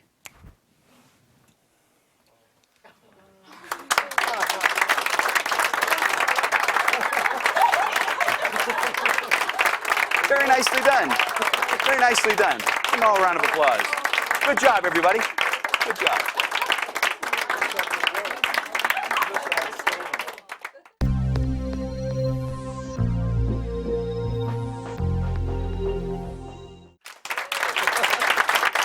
Thanks. Thanks.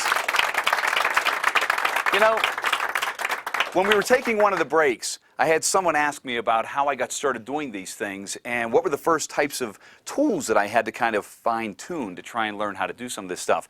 I agreed to show a couple of those little short things that I learned years and years ago. Does anybody here, you're probably asking this at an L&L shoot is crazy, does anybody here have a deck of cards I can borrow? So, you have some? Bring those up here. What we're going to do is a couple of very, very short little tests. Let me explain some of the things that you do as a thought reader or a mentalist, as we are called. For the most part, the first thing that you're trying to learn is how to read somebody's thoughts, exactly what it sounds like.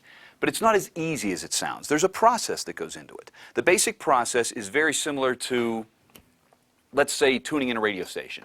Okay?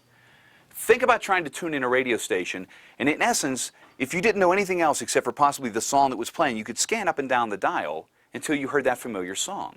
When you were on the song that you knew was playing at that moment, then you would know you were probably on the station that you were searching for. And so you're looking for something that's familiar, you're trying to hone in on it, and once you're locked in on that station, you can listen to it for the rest of the day. Well, that's kind of one of the first things that I learned, and whenever I was being taught this, let me show you the exact way that I was taught, okay? Tell you what, sir, could you do me a favor? Could you just shuffle those cards up for me just real quick? And you know what?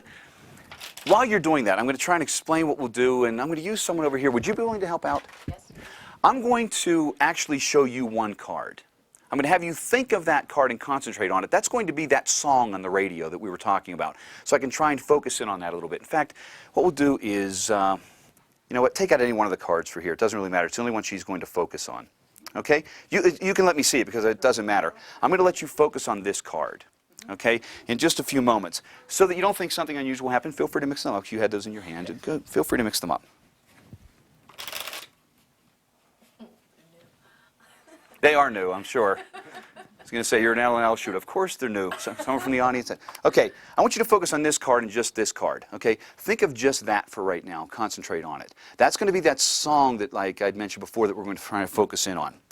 Okay, now just kind of relax. Let me see if I can...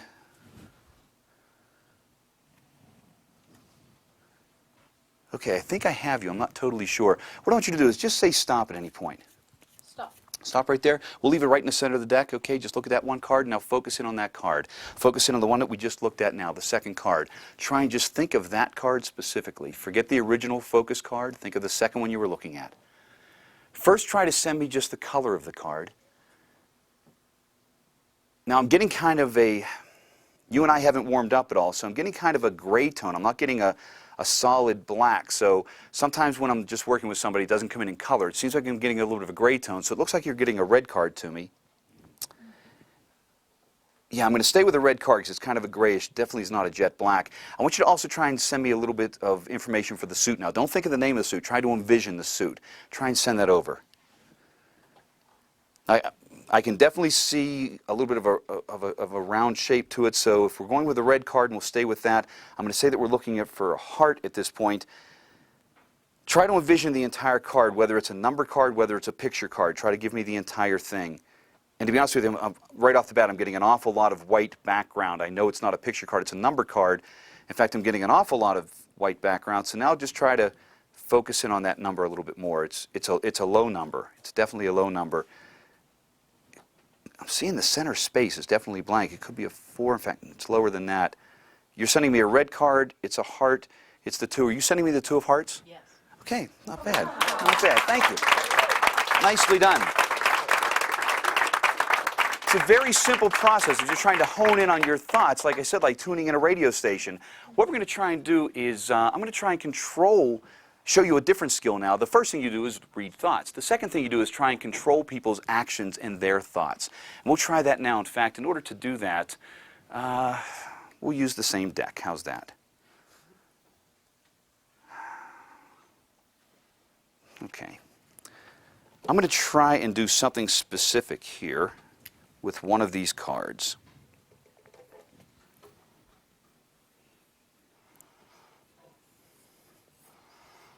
Okay, we'll just leave that there.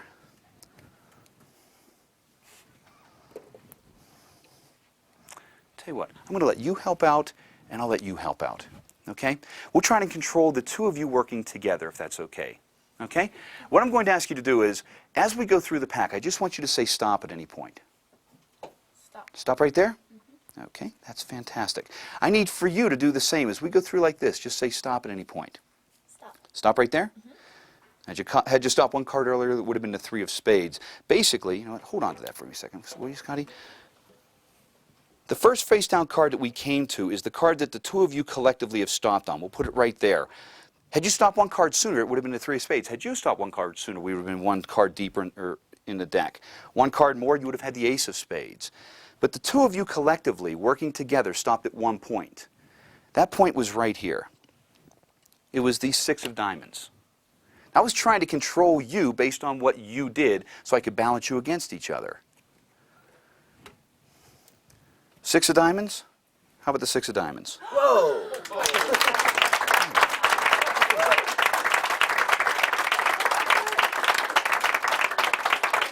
Thanks. Appreciate it.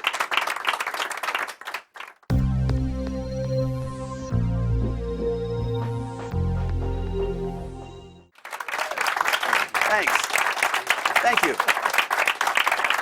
We're going to try a rather unusual experiment now with a number of you once again, and it's going to talk about something that we've already talked about. We're going to go a little bit further in trying to explain it. But before we get too detailed, do me a favor, would you hold on to these for me? Just leave them face down in your lap for right now. And I'm going to have several of you come forward and stand on some targets that we've marked around the front here and right there, and 2 back here in the ends of the carpet. So what I need you to do is be careful. Don't step right on the targets because they're laminated. You may slip and fall, so be very careful. We don't want that. But what I do want you to do is go to any one of the targets that you want because I just kind of need to have you folks separated for right now. So would you be willing to help out? Do me a favor. Go stand at any one of the targets. Would you be willing to help out again? Sure. Any one of the targets that you want? And would you be willing to help out? Any one of the targets that you want? You want that one back there? And would you be willing to help out for the last target? You can just stand right there. Okay. We'll kind of come central here. Now what we have is a series of poker chips up here on the table. There are 6 poker chips. Each one is wrapped in aluminum foil so that you can't really see what's inside for right now. That's going to be rather important. Okay? We'll just sort of start and kind of work our way around. It's probably the easiest. We're going to number them number 1, 2, 3, 4, 5, and 6. So we'll start back here nearest me, 1, 2, 3, 4, 5, and 6. Would you do me a favor? Just tell me number 1, 2, 3, 4, 5, or 6? 4. Number 4, this one here? Okay. Number 4, open that up and you get a blue poker chip. So if you would just hold on to that. Okay? And we'll just kind of work around. Which one would you like? 3. Number 3, this one over here. And let's see what you have. Looks like you also get a blue poker chip, so I'll let you have that one. We'll work our way around to you. You have 1, 2, 4, and 5, it looks like. It's 6. I'm sorry, 5 and 6. I'm sorry. You want number 6? Okay. I'm always careful with you. I don't trust you all the time. 666. Why am I not surprised? And get that one stuck there. There we go. Ah, you get a red poker chip. Okay, there you go. You get a red one. And that leaves 1, 2, and the one down here. Which one would you like? Number 1. You like number 1? Okay. Now this is going to leave 2 poker chips on the table, which in essence then that gives you a blue one also. Okay? That leaves 2 on the table, and these 2 here are basically going to be for you and I. Okay, these are going to be the ones that we're going to utilize. So we'll start here with this one. And there we go. That's a red one. And this one here is a red one. Okay. Now let me explain what we started with. You can tell mathematically we had 6 poker chips to begin. There were 3 blue, there were 3 red. You folks were able to choose whichever ones you wanted and leave 2 up here for us. Okay? Well, here's the thing I want to mention. We talked a little bit before about trying to control people's thoughts and their actions. That's what we're working with now, but in a much more elaborate fashion. Because I'm trying my best to control your thoughts and your actions, all 4 of you. Now, you were holding those signs from the very beginning. The very first sign, would you just kind of slide that off and hand that to me? The very first one says, there will be 2 red chips remaining on the table. Now, I think we're off to a good start. Let's see where we go from here. What's the next sign that you have, say? This one says, now, the first person will select a blue chip. Now, you went first, right? You have a blue chip? Yeah. I think we're moving in the right direction here. What's the next one say? The next sign says the second person will also select a blue chip. You were second? That was good. That sounds good. I was thinking about the other one, and you made me change my mind. There you go. That's my job. That's my job. What does the next sign say? The next sign says the third person will select a red chip. And what do you have? You have a red chip. There's 1 sign left, just 1 sign left. Let's take a look at this. The last sign says the 4th person will select a blue chip. We're correct with that one? Looks like you guys did a great job. Oh, you know what? Oh, hold on. I just thought of something. You know, I told you when you first came up here that you could stand at any one of the targets that you wanted, correct? Yeah. The 3 of you that are holding blue chips, could you bend over and pick up the targets that you stood at? What does yours say? Yours says blue chip. Yours says blue chip. You had the only red chip? Bend over and pick up the target that you went to. That one says red chip. You guys did great. Nicely done, everybody. Appreciate it. Nicely done. Wow. Good job. Good job. That was good. Thank you, everybody. Appreciate it. Thanks.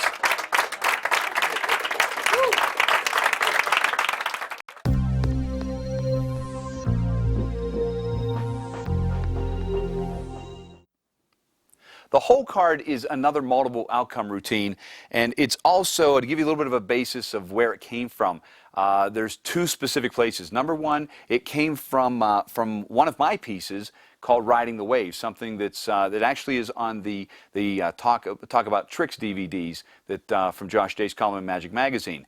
And it came from there because it's kind of a variation of that. But that trick originally came from the Phil Goldstein packet effect from many years back, the wonderful effect called the wave. And so that's really where this whole genesis, what the genesis is of this piece. The idea of it was to take it out of what I was doing with it before in my Riding the Wave routine, for those that know that, and put it into a practical application of something like a poker hand. And so what I do is, in this case, as you saw in the scripting, I said that I basically just took a large deck of playing cards, shuffled them up, and dealt out a poker hand. And I'm going to have one of the individuals here to decide what the whole card is. And so at this point, I just write out what the cards are. It's not important for them to remember them. I just want them to know that it's a mixture of red and black cards. It's a generic hand. It's really intentionally a low hand without any pairs, without any aces, anything like that. I really want it to be something that's extremely generic to work with. And this way it becomes almost a moot point what these specific cards are. What our goal is we're going to force one of 2 cards, and that'll be the 2 red cards, the 2 of hearts and the jack of hearts. And it worked perfectly yesterday when we did the videotaping. And what we're going to do is I show them these cards, I explain what the premise is, and then we're going to do some basic equivoke. So this just gets put away, At that point, drop to the side, and I explained that those cards were right inside the envelope here. And there's just several different payoffs. The first thing I want to do is, obviously, they have to decide whether the card is red or black, but I'm not really going to, even though we're going to use red, I'm not going to use a standard equivoke. I'm going to try and twist it around just a little bit so that it doesn't have any feeling at all of any type of bait and switch or any type of elimination. And so they know that there's red cards and black cards in the hand. They don't know specifically what the whole card is, and so I just turn to the audience member that I'm working with, and I say, here's what I want you to do. Just kind of relax. We're going to start out, and it might be a little bit hazy, it might be a little bit general, and then we're going to really try to hone in specifically. And I say, I want you to do me a favor and just concentrate and tell me, in your mind's eye, in your imagination, are you seeing red or black? Now, I don't say red cards or black cards, because if she's seeing red, she's seeing only one card, and that's the whole card. So don't pluralize it. Make sure that the phrase would be, are you seeing red or black? If she says red, then I assign ownership of this hand to her. And I say, wonderful, we know that in your hand the whole card must be indeed a red card. And so I want you to look a little bit closer. We know that the card that you're looking at for the whole card of your hand is either the Jack of Hearts or the Two of Hearts. I want you to focus in a little bit more right now and tell me, when you look really close, is it the Jack of Hearts or the Two of Hearts? At that point, as you saw in a performance yesterday, she said the Jack of Hearts, you tear open the envelope, you take out the cards, and you show them. And we'll do that in just a few moments. But that way we're getting her to say the Jack of Hearts, which, to be honest, is the preferred method of the preferred out of the two. Here's what's important about all of that statement. The red and black is very general, very generic. We assign the ownership of the hand to her and say, this is the whole card that you're looking at. Then I have to say the Jack of Hearts and Two of Hearts to get her to remember which two cards they were, because that's already been put away. I say the word Jack with a little bit more emphasis, and I say it first.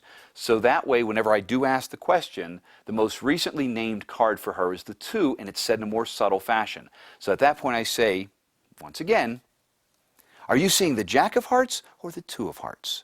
And the Two is much more subtle and it's recent. So that little bit of scripting very often makes them go immediately to the Jack of Hearts. You tear this open, you take out the cards, and just to show you what's in the envelope, and we'll show you why we're doing it this way, you take out the cards, you slide them out, you would spread the deck like this, and you would see the 5, the 2, the king, the 9, and the whole card that they determined for their hand was the Jack. And all of these can be shown separately because there's no gimmicks, no gaffes, nothing. It's all self-contained, and it's all exactly what it looks like. Once again, it's a multiple out, but we want to end with the illusion of being clean, and that's what's so important. Okay? Now, that's what happens if she says red and if she says Jack. Let's take it immediately to the possibility that she says the color black, and then from there we'll go the other direction and show you what happens if we end up with the Two of Hearts as being the whole card. Now, once again, I address her and I say, I just want you to just in your mind's eye, just calmly just in your mind's eye, in your imagination, tell me as you close your eyes and relax, are you seeing red or are you seeing black? Now, if she says black, standard equivoke would be, let's take the black and throw it away. I don't want to do that here. I want to make sure that whatever she says is what she gets in essence. And so if she says black, then I say, wonderful. If you're seeing black, that means that you must be seeing, since this is my hand, you're seeing the king, the 9, and the 5, the 2 clubs and the spade, because that's the only cards that are visible in my hand. So I want you to look very, very closely, because you're seeing black cards. You're seeing that king, that 5, and that 9. But if you look a little bit closer and you really focus in, you're going to see one red card. Look really close and tell me, when you look closely at the hand, when you look at my hand of poker, are you seeing the Two of Hearts or the Jack of Hearts? Now, this time I've said the 2 first with some influence and the Jack a little bit more subtle. Hopefully she'll name the 2 and we'll go to the Jack and have that same payoff. But if she doesn't, no problem. We have the out covered. So let's say that at this point she would have said that she sees the Jack of Hearts in my hand. Then I say to her, well, then that means that the whole card of my hand would be the Two of Hearts. Now, you determined that. But let me explain something to you. I said that everything that we needed for the test was right here. Everything. And I've been trying to send you the thought of one whole card and one whole card only from the very beginning. And at that point, I take this and I tear open the envelope, which is what I would have done in the other case also. I always make it consistent. And I'm going to take these cards out of the envelope one at a time. And so the first thing I do is I reach onto the face and I take one of the black cards and I say, that's the 9 of clubs. That wasn't your whole card. I take the next one off the face and I say, that's the king of clubs. That wasn't your whole card. I take one off the back and I say, that was the 5 of spades. That also wasn't one of the whole card, or wasn't your whole card.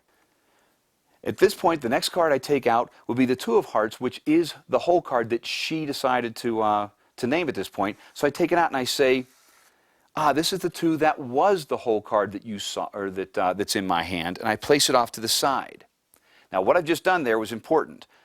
The jack is still reversed in the envelope. The 2 is the only one that's still facing me and facing with the backs to the audience. And so as I say, yes, the 2 of hearts, that is the whole card that's in my hand, the one that you've determined. I show the 2, I place it off to the side, and as I take that out, I kill this wrist. That's the only move in the routine. So as the 2 comes out, I say, yes, that's the whole card from my hand that you've determined. I place it off to the side. Okay? Then I say, and then the final card was obviously the jack. I take the envelope and I can toss it off to the side. I now assemble the cards exactly how a poker hand would look. With the 2 of hearts, I reverse it right in front of her. I say, now, so if this were my hand, this is what you were envisioning. You were seeing those 3 black cards and you were seeing that 1 red card. That's what you were seeing in your mind. And so that meant that the only card hidden from your view, the only card that could have been my whole card, was that 2 of hearts, correct? She confirms that that's true. I once again call back to the envelope and say, remember, I told you that I was trying to send that thought to you of the 2 of hearts the entire time, and everything that we needed was inside that envelope. That envelope is still sealed. It's being held by that clasp right there. I have her open it up and read in a loud voice what's written on the inside, and it says, the whole card is the 2 of hearts. And so there's your final payoff. Okay, so you pay off the jack with the reversed card in the envelope. You pay off the 2 with what's written inside the flap. So you're totally self-contained. Now, if she would have had the jack as the whole card, as soon as I would have torn off the flap, I would have balled it up, tossed it to the floor. It's a scrap of paper, so you end clean. If she does name the 2 as the whole card, it ends up with the 2 as the whole card, then at that point, you're still ending clean because this is clean, the cards are clean, and the flap is used. So regardless, you end clean in both cases. Now, one other minor subtlety here. Obviously, I would like for her to choose the jack. That's the preferred one, but either one works for me. I've used them both quite often, and they both work very, very well. So I prefer the jack to be selected only because it's much more direct and much easier, that you don't have to do anything. You tear off the flap, you slide out all 5 cards as one, and you spread the fan. But I don't just leave that to chance. I do the inflection, I do the timing with the things of, the jack or the 2 or whichever to try and get her to choose it, but I also make sure that the 2 of hearts is a very, very low card. It's pretty boring in most people's eyes. It's a deuce. You would fold the hand with low cards like that. The jack is a face card. It's a higher card.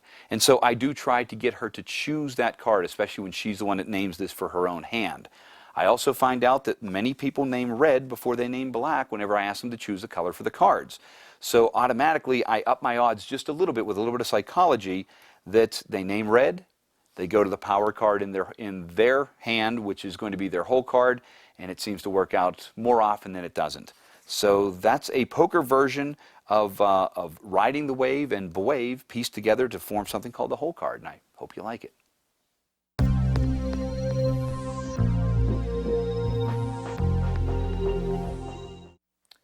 For this next piece, which is called Mixed Emotions, I've invited my buddy Francis Minotti out here to help me out. And this is actually something that's brand new for me. And although it's a technique that I've used in a lot of other routines, this has an added element that, to be honest with you, I've asked a lot of folks that I know in the business, and they don't know of anything like this specifically. So I'm actually very, very proud of this. This is only one example of how you can use that technique, but it's a very easy one to explain. That's why we chose to use it for the video. What you have is just a series of cards. And these have emotions on them. One says sadness, optimism, anger, happiness, and fear. And there's also, in addition to the the bold print here and the large print, there's also a very small font that has a little bit of a description of what the emotion is, just a single line that's on each one of them. Now that's kind of important, and I'll tell you why in just a few minutes. What I do is I show these to the audience. I just basically make reference to them, and then I have one of the audience assistants come up, and I say, here's what I want you to do. I want you to take these, I want you to mix them at your fingertips like this. I want you to do it very thoroughly, but also very cautiously, because it is an exercise in concentration. Now at this point, I'm just going to turn my back so I can stay in frame, but with this specific routine, whenever I've been doing it, I literally either walk to the very back of the auditorium or to the far side of the performing area so that there's no way that I can have any influence over these cards. There's no way that I could read markings if they were marked. I get as far away from the performing area as I possibly can. In this case, I'm just going to kind of turn my back and I'll turn back in so that I'm able to at least address the camera. But he shuffles those cards to whatever extent he wants. Once he has them shuffled, I say, now when you're satisfied that they are thoroughly mixed, what I want you to do is take the cards in your left hand as if you're going to deal some cards down on the table. I want you to take a card in your right hand from the top. If you choose to have that as the one that you want to work with, that would be fine. If not, just place it to the bottom and take the second card. And he can go through as many as he wants, stopping wherever he wants. Now you want to stop at that point? Then take the rest of the packet and just put it face down on the table. And I want you to turn that card up, read it. Now don't just read the main bold print itself, but also concentrate on what's written there in addition to that. Now he's going to take that and he's going to read it. He's going to concentrate on it. Now what Francis just did is what everybody does. I have these specifically designed so that, let me take these back from here and we'll make sure that we stay consistent. You have optimism is the one that you freely chose. When I take these and I show them to everyone, all of them are facing in one direction. Okay? Very simple. It's the way they should be.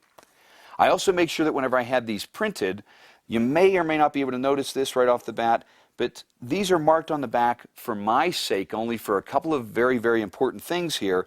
These are one-way pointer cards, not only on the face, but on the back. And by a pointer card, I mean you could tell if one of them was inverted in the stack. Okay? They're not marked so that you can tell which emotion No, is which. you cannot tell which one is which in any way, shape, or form. Good question. But what it is it's just so that I know if they're upside down or right side up. Now, at this point, the top of the card from the face, you can see these little designs here along the top. I guess you can come in there tight. You may be able to tell that the very, very center one there does not have the top of the design. It's whited out. If we were to flip these cards over, you'll see that the other side, which is the bottom of the cards, it does have that top. Okay? And so I can tell by looking at the backs of the cards which is the top and which is the bottom. That's all I need to know, and I only need to know that when I first hand off the cards to him, and then I can walk to the back of the auditorium. So I start by showing the audience like this, face up, how they should be. I close the fan, and I hand them to Francis with the bottom of the card toward his stomach. Okay? So now that's toward his body. When he takes these cards and mixes them, he can mix them any way he wants. The only thing that's important is this. I make sure he keeps 4 of them square, and when he finds the one he wants, deal it off in your hand, drop the other straight down on the table. Now these are, I know what direction they're pointing. When he turns this up, that's upside down in his hands, he has to turn it over. So he's going to do the one-way pointing for me. I don't have to touch the cards or see anything. So he turns it over. He holds it in front of him, he reads that fine print, he concentrates on the emotion, just like you saw in the performance. Concentrate on it, bring up something from your past that makes you feel that way. Okay? Now the tricky part is he has to be able to place this one down so it's going to be inverted according to the rest of the stack. So the subtlety that you use is this. I want you to take that card and just hold it from the top and just let it dangle from your fingertips as if you were going to be making a wish with a coin into a wishing well. If by chance the emotion that you're looking at is a positive one, you're going to wish for it to maintain, wish for it to stay with you. If it's something that's negative, you're going to wish it away. But just kind of hold it there and make that wish. Imagine that wishing well in your mind. Now, I now instruct them to just slowly lower your card down to the stack and just add it to the top of the stack, which he does. So now that card is now the only one that is going to be upside down in the stack, or in this case, right side up from that perspective. But it's the only one that's inverted in the stack. Okay? So now, I'm still on the far side of the auditorium. I don't come near these and I can't see the markings or anything else. I say, I want you to pick those cards up once again. I want you to mix them very, very thoroughly. Once again, concentrating on every muscle, every movement. It's an exercise in concentration. I say that so that he mixes them in his fingertips and doesn't do something careless to drop them. When he's done mixing them, I have him lay them out on the table. Now, we're using a smaller table here, so instead of just putting them in the line, what I want you to do is just take them and deal them out. Put 3 in the front row and 2 in the back row. Now, the important thing about this is, once again, I don't have to be anywhere near any of this. As you saw in the performance when we were doing it for the audience, I basically had the person that was thinking of specifically the one emotion just slide one forward to the person on the opposite side of the table. I bring up 5 audience members one at a time. They come up and they face Francis, and I'll play the part of the audience member for just this one part. I'm facing Francis at this point. I'm from the audience. He's going to just dictate which one he wants me to pick up.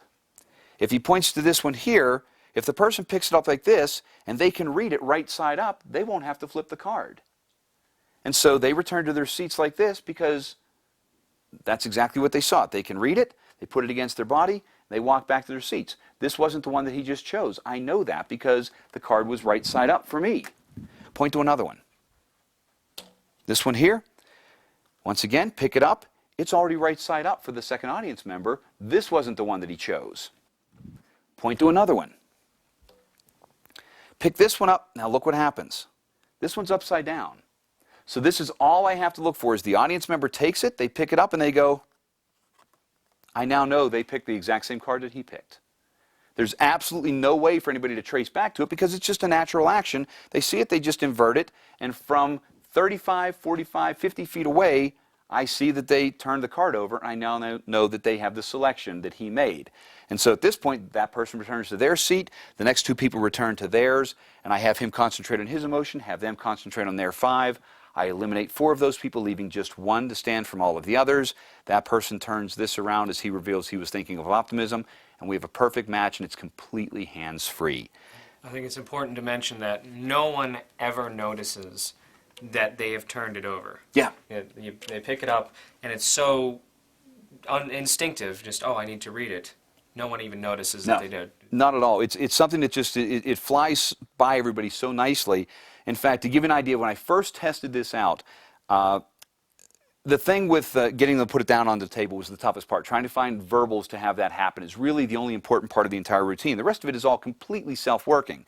So this was the only thing. But I did find out one thing. Certain people will always handle cards or handle anything in life the same way. And so I found out that my daughter, every time that she would look at one, she would do this and then place it right back down. So if it was the proper orientation, she would always place it down. My daughter's 18 years old. I was able to go hand her these cards, have her mix them, pick one up, look at it. She would turn it over because I'd handed them to her before I left the room. She would do this. She would turn it over. She would add it back to the stack. She would shuffle them up. And she would deal them down onto the table so that I wasn't there when she selected it. I wasn't there when she returned it to the pack. I wasn't there whenever she dealt them back on the table. But I could immediately come in the room.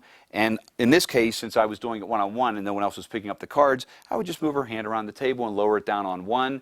And she would go, that's impossible. There's no way you know. You were 2 rooms away. And just giving me verbal instructions. So it's one of those things that's very nice. It can be completely hands-free. And to be honest with you, for the most part, I call most of my magic VDM magic, and that means that it's mostly so simple that the Venus de Milo could do it. This is by far one of the most VDM style pieces I've ever created. I don't have to touch anything. I hand them the cards, I walk off the stage, and they do the rest for me. So that's called Mixed Emotions, and I hope you like it.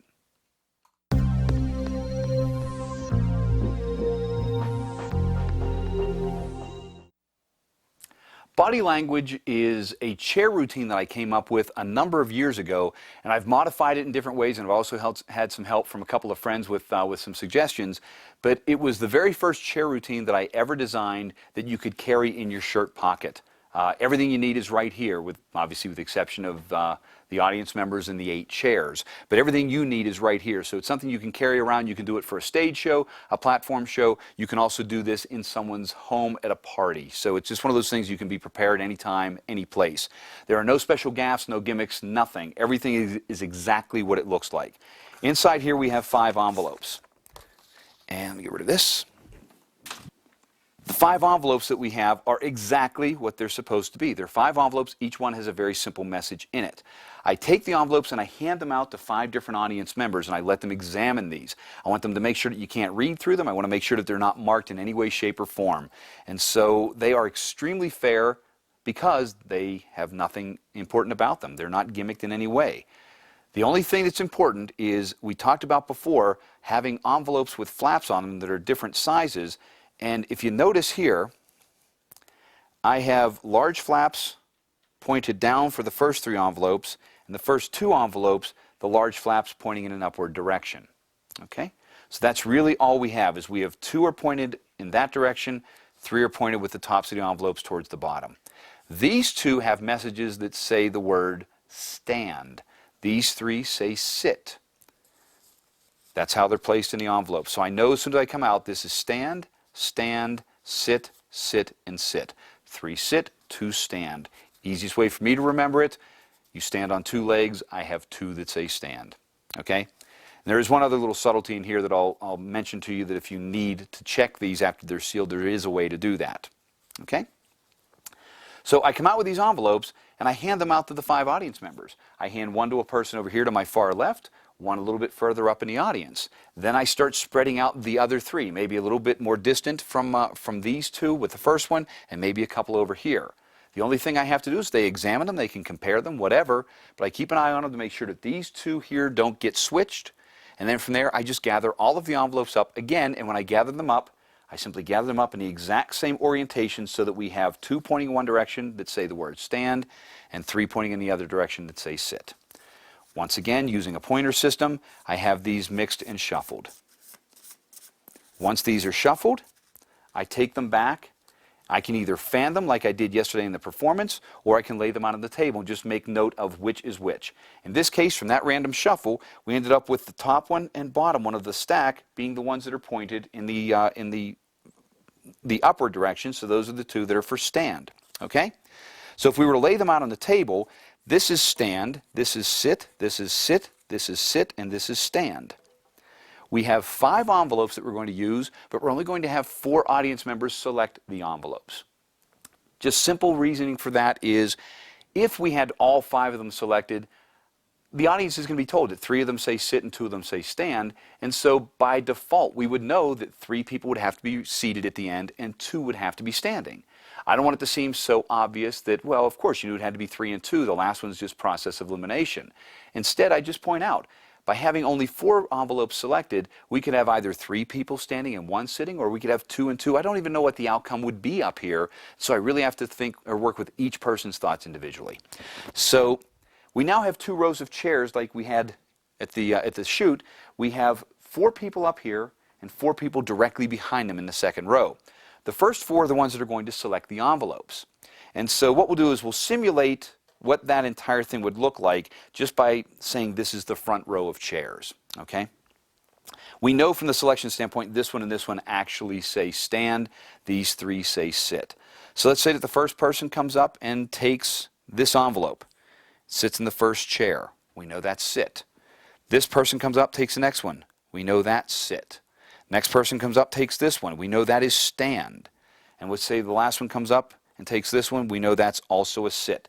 This one then is just taken and handed off to one of the audience members. It's just discarded. So at this point, this is the only one that will say the word stand. So we can get rid of this one. These folks are going to concentrate on what is their specific instruction. They're going to do either one. But in addition to that, I have the 4 people behind them that are going to actually be the visual payoff for the routine.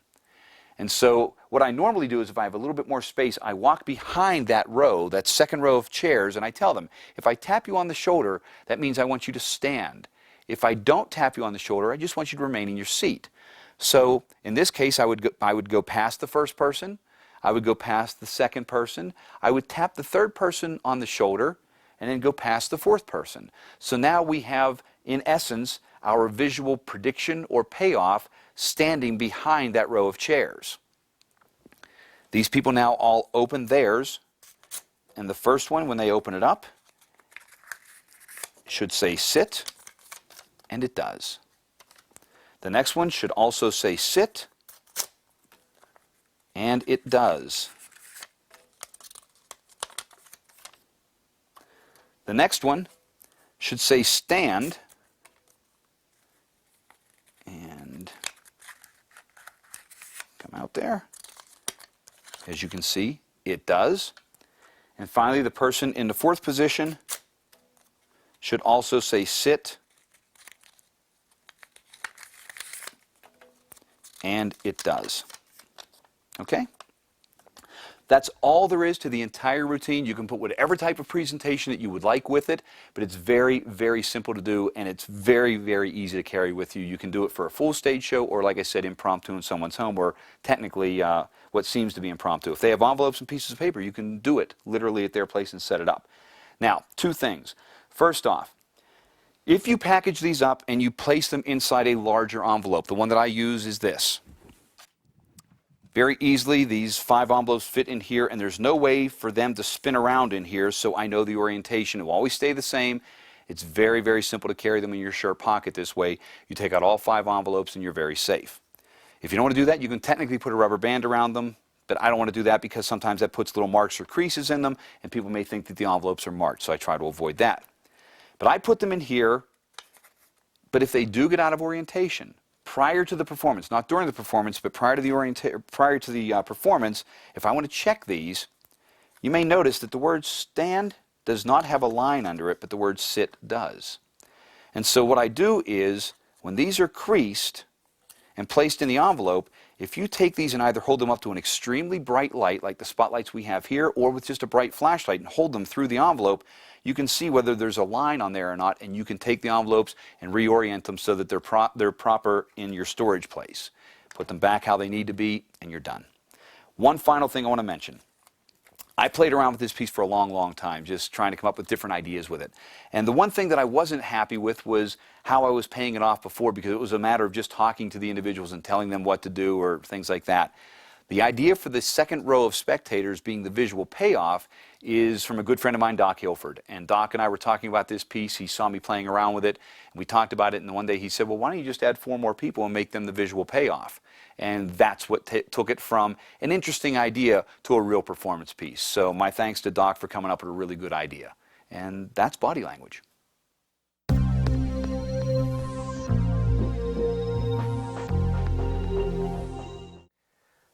Rick, I know I've seen you perform all over the place, and we've been on the road a lot together. And since I've known you, you haven't really done much sleight of hand. But I do know that you have quite a background in it. Sure. I mean, you used to do all sorts of card sleights and coins and cups and balls and everything. Absolutely. And these days, your methodology and everything is brilliant and really strong for the audience. But it's not necessarily technically challenging. Maybe maybe mentally so. But why do you steer away from sleight of hand? To be honest with you, I wish I still did a lot of sleight of hand. I grew up as a guy that loved sleights. That's really what my background was. When I was young, the greatest thing in the world was studying Vernon and studying Marlowe, and Slidini was extremely important to me. I just devoured everything from Slidini and just did everything in the books. Derek Dingle was huge for me. Absolutely. And then David Roth just totally changed my world, and I went to almost nothing but coins for the better part of 2 or 3 years.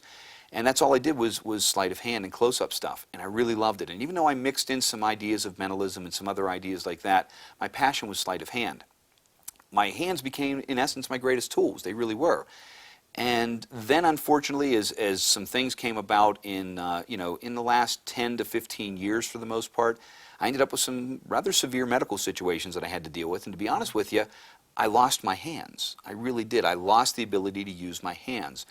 And I really don't want this to sound like an oh, woe is me type of story, because it really isn't. Because I will admit, for the first couple of years when I had some nerve damage and things and lost the use of the left hand for the first 3 fingers and up the wrist and everything else, it was extremely depressing for a short while. Sure. But I stopped and realized what at one point was my greatest tool also at the same time became crutches.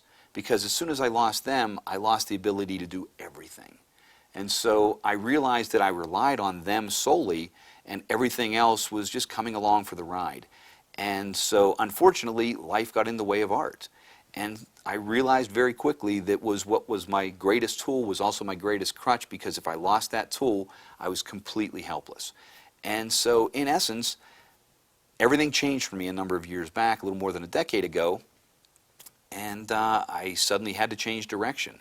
And instead of giving up what I like to do, I started over completely and started over pretty much from scratch, went back through some old things that I had, retooled things that I had, and for the most part had a second attempt or a second career in the art of deception to make it happen in a totally different way. And believe me, I don't want anyone to ever say, oh, that's a horrible situation you went through, because it really wasn't. It was the most liberating thing in the world, because I realized quickly that you don't rely on anything. Always be looking for new ideas, always looking for new things to do, always looking for new challenges. And the more well-rounded you are, the better you are for not only what we do here in magic and mentalism, but also in life in general. So I think it's a good thing. I understand what you're saying, but I mean, at the same time, did you ever, before you lost these tools, did you feel the invincibility of youth, like you could never? Oh, absolutely. Yeah, that's I know absolutely. Long before I was an old bald guy with a ponytail, yeah, I actually thought, oh, this will never go away. And I will admit, I will say that at one point many years ago, I probably had the impression of, oh, someday I'll be old like Slidini, or I'll be old like Vernon. I never thought I would be old in my mid-30s. And I aged very quickly because of the stuff that happened to me. And I was forced to be well past my abilities. But yours is actually a success story, because you took the lemon and turned it to lemonade, basically. That's to be honest with you, I have a lot of people that say to me, I have no idea how you do what you do or how you continue along. And I think the only reason I continue along is because it was presented to me. I think 98% of the people that I meet, if they've met the same kind of challenges, they would come up and meet those challenges too and succeed, because human nature just makes you go forward. You feel bad at times, you just keep going forward. So everybody would do it, I think. But that's, if anything I can teach anybody about magic, it's don't ever give up. Just keep learning new things. Absolutely. So. Thanks.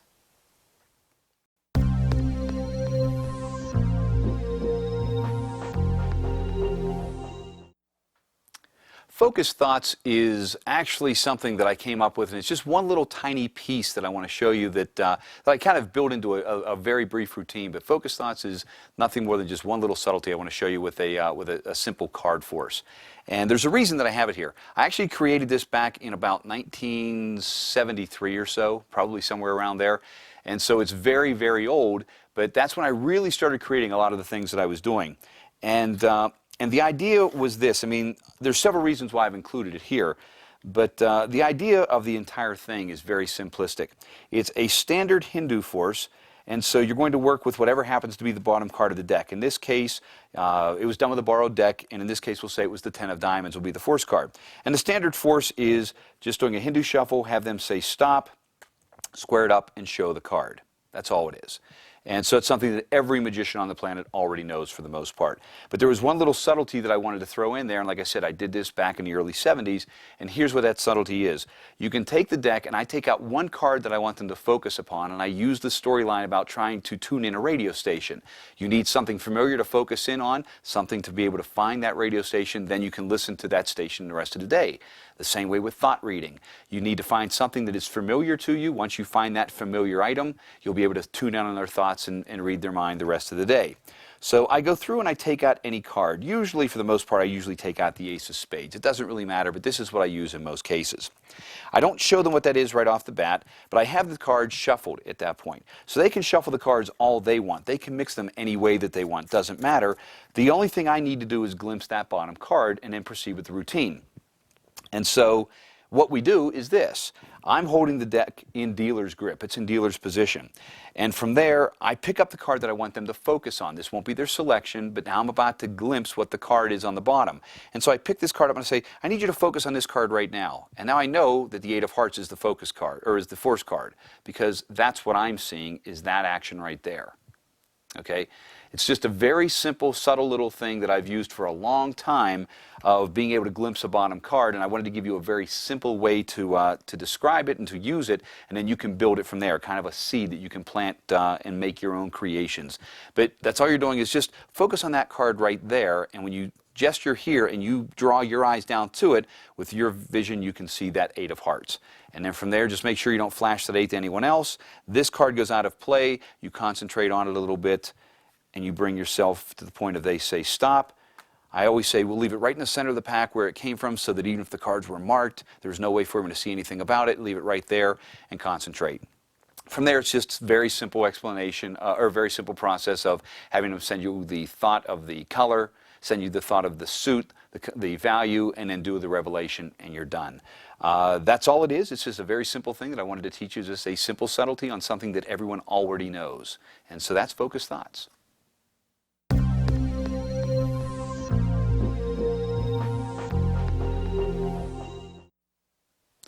Dichotomy is very similar to the idea of what we had with the focused thoughts idea. This is merely just something that I'm trying to show you one little subtlety on something that is already probably in everybody's repertoire, or at least was at some point, and maybe something that they don't even use any longer. It's just a simple subtlety that I want to show you with one specific card force. And so the idea is basically this. Once again, it does date back to the early 70s with me. I came up with this way back when. And the idea is basically we're going to do a version of the Balducci cut deeper force. And in essence, for those that may or may not know what the cut deeper force is, the force card starts out on the top. In this case, it would be the Queen of Clubs. And that's all you have to do in the original version is you have one audience member cut off a small stack of cards. They invert them. Now, we'll keep them out jogged so that you can get an idea of what's happening here physically. They out jog them. Normally, they would be square. You have a second spectator reach down, cut below that original cut line, and turn over everything. And then whenever everything is square, the very first face-down card will indeed be that force card, in this case, the Queen of Clubs. That's all it is. Well, this was my version of it from many decades ago, it seems. And so what we're going to do is a little bit different, but you're going to have the same basic outcome. First off, this comes from a borrowed deck or a shuffled deck, so I need to know what that top card is. So when I take the deck back, I go through it like this, and I put my attention somewhere near the center. I look like I'm concentrating on the center of the deck. This is where my focus will be. But what I do in reality is I kick the entire pack off of the top card so that I can glimpse what that top card is. That's all I need to do. So I now know that it's the Queen of Clubs. But I make my attention stay somewhere near the center because that's where their selection is going to come from. So I want to have just that little piece of misdirection or a little bit of subtlety right there that this is what I'm looking at. Okay? So I know it's the Queen of Clubs. I square up the pack. I pick up a piece of paper or a marker board or whatever, and I write Queen of Clubs. At that point, instead of having them go through the cutting action, you can do the cut deeper force where they don't have to keep the cards in, or they don't have to actually touch the cards, and yet you can come up with the exact same result. I simply just have one person start on one side of the room, and I say, I need you to say stop at any point. They say stop. You square the pack. You turn it over. You now have the next person do the same, and you go deep enough into the pack so that you can get enough cards there. They say stop. Wherever they say stop, you turn that over. From that point, the first face-down card will be your force card of the Queen of Clubs. And so you're done. That's all there is to it. It's a very simple thing. It's not something that I think is an outstanding effect or anything like that. It's just something that we wanted to include here. Once again, is just a little subtlety, a little seed, a little additional idea of something that already exists. And you might be able to work it into your repertoire at some point or use that subtlety. And so for the most part, that's just a little simple thing called dichotomy, and I hope you like it.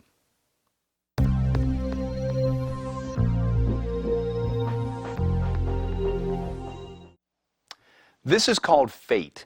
And fate is another one of those things that was just nothing more than a series of creative exercises that I was doing and ended up coming up with a piece that, to be honest with you, I never even intended to do. And all of a sudden, it's become very popular for me, and I'm very grateful. But fate is basically something that we'll talk about the basics of it as we get into it. It's basically a very simple routine that involves 4 people. And there's a lot that actually is built into it. There's a lot of peaks and valleys that I actually like. I enjoy the structure a lot. Let's go into the simplistic method first. I bring 4 people up, and on the floor I've marked 4 spaces with 4 targets. There are 2 to my left, 2 to my right. Now, I don't keep them exactly squared off, but I make them as far away from as me and as far away from each other as possible. But I do stagger them just a little bit so that they're not straight on, because that way the person in the back wouldn't be shielded. So I try to put them a little bit off center. The 2 in the front are a little bit tighter. The ones in the back are a little bit more widespread. Now, I have 4 people come up from the audience. They can come up and stand on any one of the targets. I don't make that a big issue. I don't make a big deal about it. I just say, just come up, and I've placed targets because I need to have you on different parts of the stage. I need to keep the 4 of you separated, so just choose whichever one you want and go and stand there. It's a non-issue. It's a non-moment. They just come up and stand. At that point, I say, up here I have some poker chips. I've wrapped them in foil so that there's no way that you'd be able to see through them. There's no way to tell one from the other. No way for you to know anything about them. What I'm going to do is have you folks select whichever ones you want. And so from there, I just say this is number 1, number 2, number 3, number 4, number 5, number 6. And I let them choose specifically what they would like. So let's say that the very first person, we'll start off over here to my front, on the right-hand side. Let's say that person says they would like chip number 2. I take this, I open it up, and I take out the chip that they get, which is indeed a blue poker chip. And I hand that to them. So over there we would have the blue poker chip over here in chip number 2, or in space number 2. And I'll just kind of put them around in a line so we can keep track of them. Go back here to the next person, say which one would you like. Let's say that they say number 6. We pick this up, and we open this one up. And it too ends up being a blue poker chip. So we get rid of that one. We come over here to the next person. We say, which one would you like? And let's say that they say number 1. I say number 1, this one right here. And I say, this is the one. They verify that it is. And we open this up. And when this one gets opened, they apparently have a red poker chip, which we'll mark over here in this corner. We have a few left, and let's say that the last person up here takes chip number 3. We open that one up. And that one is another blue poker chip. So this is the configuration that we have on the floor right now of 1, 2, 3, and 4. There's 2 chips left. I've been working with one person at the very beginning. I had that person either sit up here or stay in the front row, and they're holding this series of small signs. I say these 2 are the ones that are remaining, and I pick them up, and I say these 2 will be for us. These are our chips. And so I place one back down, and I open these up. And when I open them up, the first one reveals a red poker chip. And I open up the next one, and that also shows as a red poker chip. So that's all we have. Okay, now normally these would be tossed in a trash can or whatever, but we left them up here just to make it a little bit easier. And now we'll just kind of retrieve the signs. This is a miniaturized version of what we have on the stage right now. Okay, we have the first person with a blue chip, the second person with a blue chip, the third person with a red chip, and the last person up here in this front corner with a blue chip. These 2 red ones are left on the table. As you saw in the presentation, the whole thing just comes down to having this person take the first sign and lifting it off. And the very first sign says, there will be 2 red poker chips remaining on the table. Now this is revealed right after you've told everybody that you had 3 blue chips and 3 red. That you could have had any configuration up here from the standpoint of you could have had 3 red, 1 blue, 3 blue, 1 red, 2 and 2. Could have been almost anything.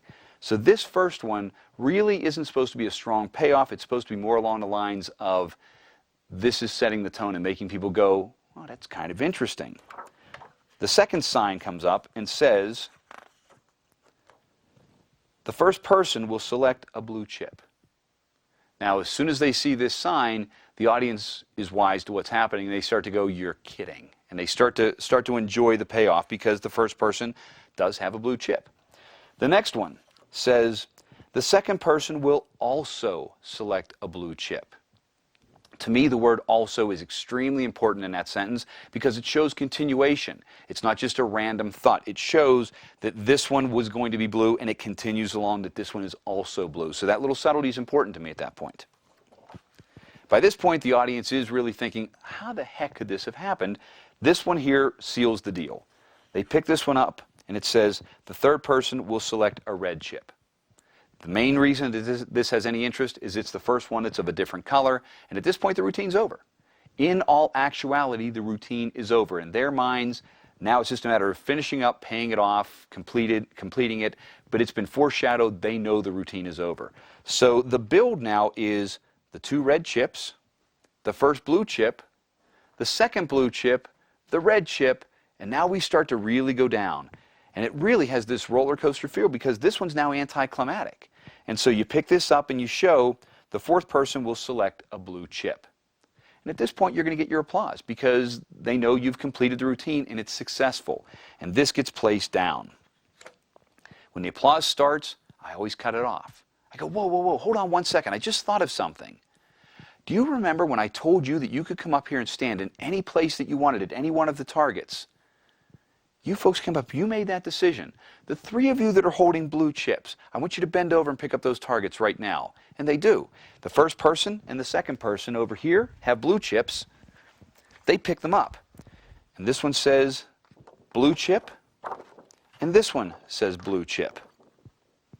At the same time, the person up here in position 4 picks up their target, and that says blue chip.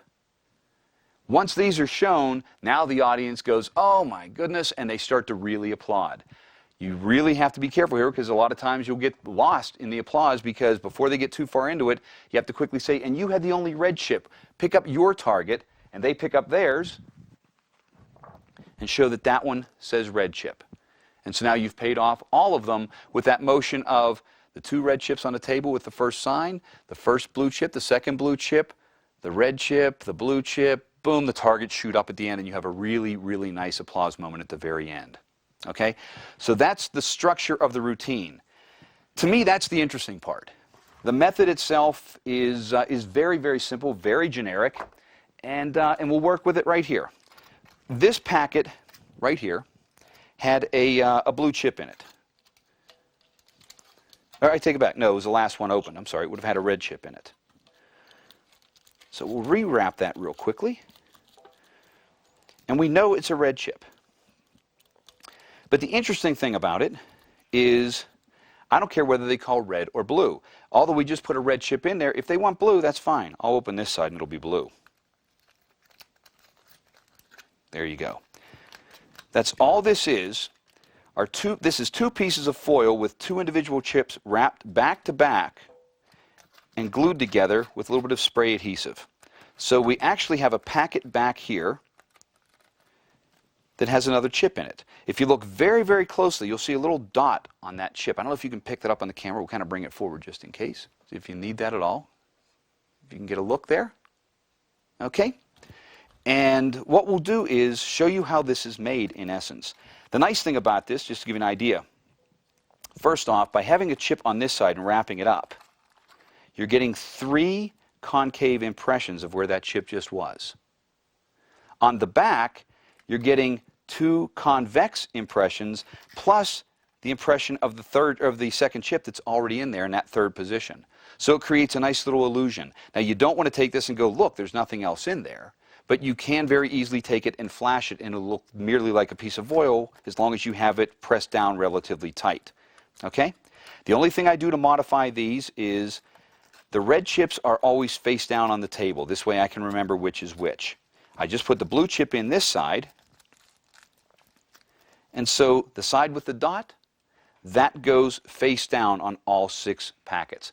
Each packet has a blue chip on the face side and a red chip on the underside, the red chip against the table. So whichever packet they call for whichever time, I know I'm going to open up for the first person, the top packet. The second person, the top packet. The third person, the bottom packet. The fourth person, the top packet. And the last 2, I'm going to pick them up and I'm going to go, now these are the 2 that were remaining for us. And by saying that, I now have picked it up and I've turned that one over and I leave the other one in my hand and opened up where my thumb is because that's on the underside at this point. So that's all you have to do method-wise. These are, like I said, very simple to make. It's just a very simple piece of aluminum foil that you lay out flat. You find the center, you take it, you wrap the poker chip over one direction, over the second direction, very lightly on the 2 sides, on the 2 ends. You wrap a second one of the other color. You take them, you spray them both with spray adhesive, you put them back to back, and you let them dry. And that's the entire thing of how Fate was created. Once again, this was one of those things that I just kind of threw together as a creative exercise, and it's taken off very well for us, and I hope you like it. It's called Fate.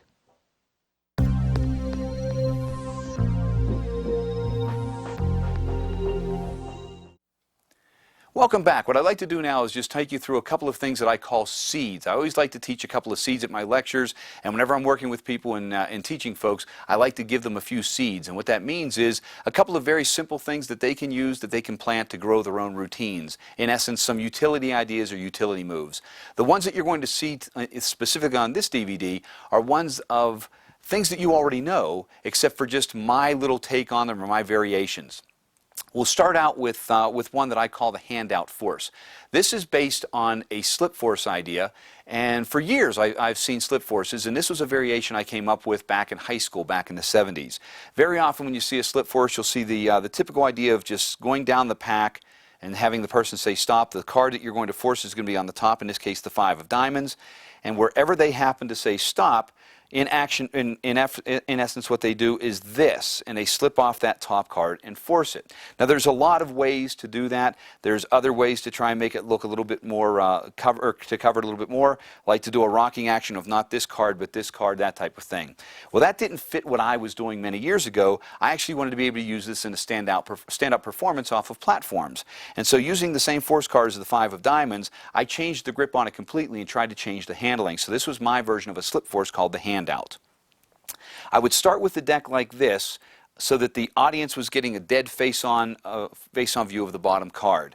I would tilt it forward just a little bit, and I would riffle through the top of the deck and have them say stop at any point. Wherever they say stopped, I would then take the card from the front of the deck and I would slip it off and hand out the deck. Okay, so pretty much at speed, now our force card is going to be the 8 of spades. At speed, it would look like this. They would say stop, and wherever they say stop, you hand out the deck. And that was it. Now you can just hand them the deck, and the top card would then be their selection. Let me give you that from an exposed view completely. So now the audience would be over here to my right. This would be the exposed view from the extreme left, which is the one view you don't want anyone to see. This is something that is angly, just like any other slip force for the most part. The position is this. I'm going to hold the deck with these 3 fingers, and with this little finger kind of floating, because that's going to have a purpose in just a few minutes. The thumb is obviously against the opposite side. The right hand comes over and grips like this, so that the index finger is curled in straight there. It's held from below, and once again, the little finger kind of is going to guide in just a few minutes. Okay? You start down, and once again, Queen of Hearts now will be our force card. You go down, and when they say stop, this is where we are. We break at that 8 of Hearts. Okay? This is supposedly the card. The one that's still face down will be the card that's going to be their selection, and this is the action. These cards, take that card from the back, slip it into position. At that moment, this finger goes on the bottom to square up anything that may have slid across or slid down. This hand turns over and hands out the deck. Okay? Now, the way I came up with this was I was thinking about it a few times about how could I hand out cards and do it in that manner. And to be honest with you, if someone was really going to be doing this action and having the audience member say stop, you would have to hand the cards out in exactly the same fashion. You wouldn't go, here, take them like that. That would be awkward. If you were doing it for real, they would say stop, and you would just swivel the cards around and hand them to them. And so mimicking that action is where I came up with the idea of this specific of there to there and handing out the cards. And so it's just a very simple slip force called the handout force, and I hope you use it.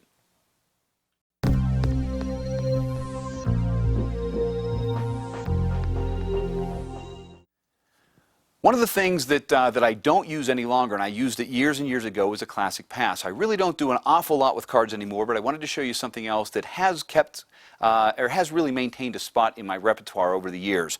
I got away from doing classic passes, but I really like the idea of something I saw called the classic pass false cut. The first place I really saw it referenced was in the complete works of Derek Dingle by Richard Kaufman. And I thought it was an interesting idea, but there was only a couple of paragraphs about it. It didn't go into an awful lot of detail. Then I saw some other versions, and there were things I liked and things that I didn't like, but I decided to play around with it a little bit on my own, and I came up with a couple of little touches that helped for me.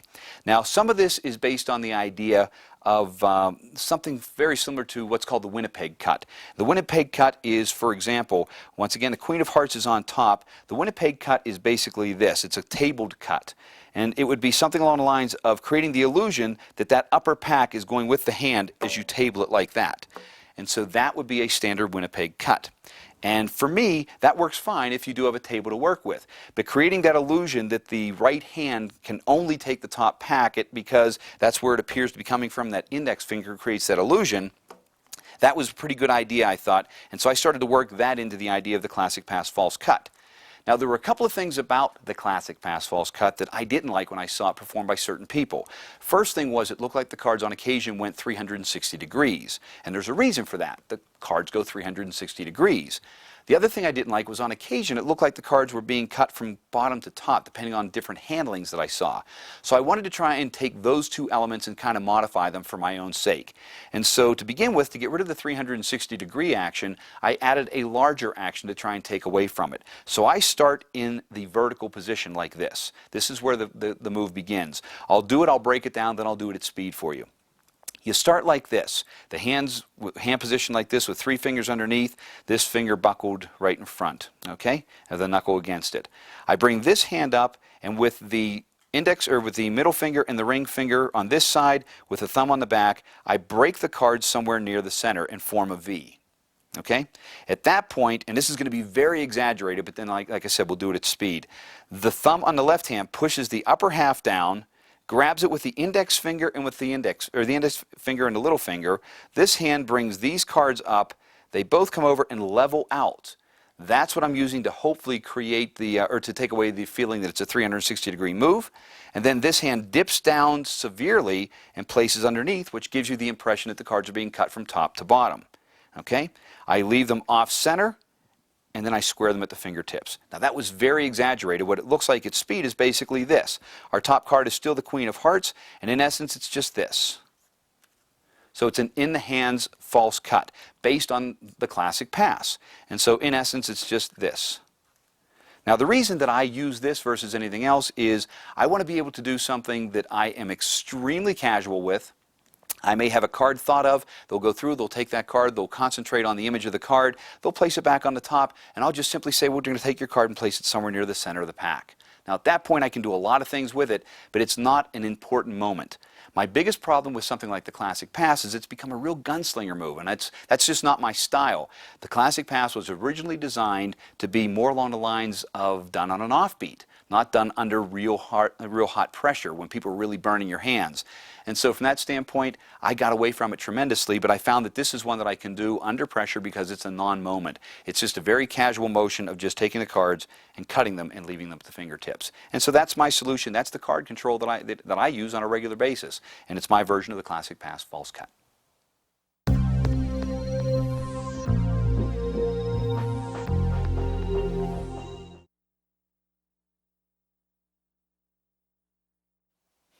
You know, one of the classic effects in all of magic is ashes on the palm. And ashes on the palm is a great thing because when you think about it, it happens in the spectator's hand. It's almost completely impromptu, and to be honest with you, it's so easy to do that anyone can do it. And all of those elements make it one of the strongest effects in the world.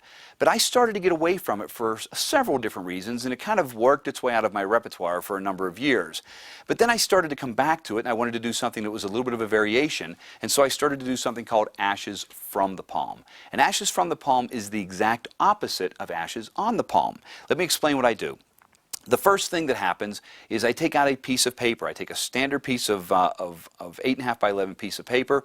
I take them, I cut them in half. So I end up with basically this. Okay?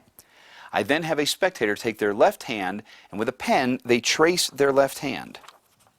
And there you go. They end up with this image on the piece of paper. And so that's what we're working with. Now from there, while they're doing this, I have either in my case, in my back pocket, or wherever I have easy access to it for that specific performance, a little bit of non-oil-based makeup that I use. It's a dark gray makeup.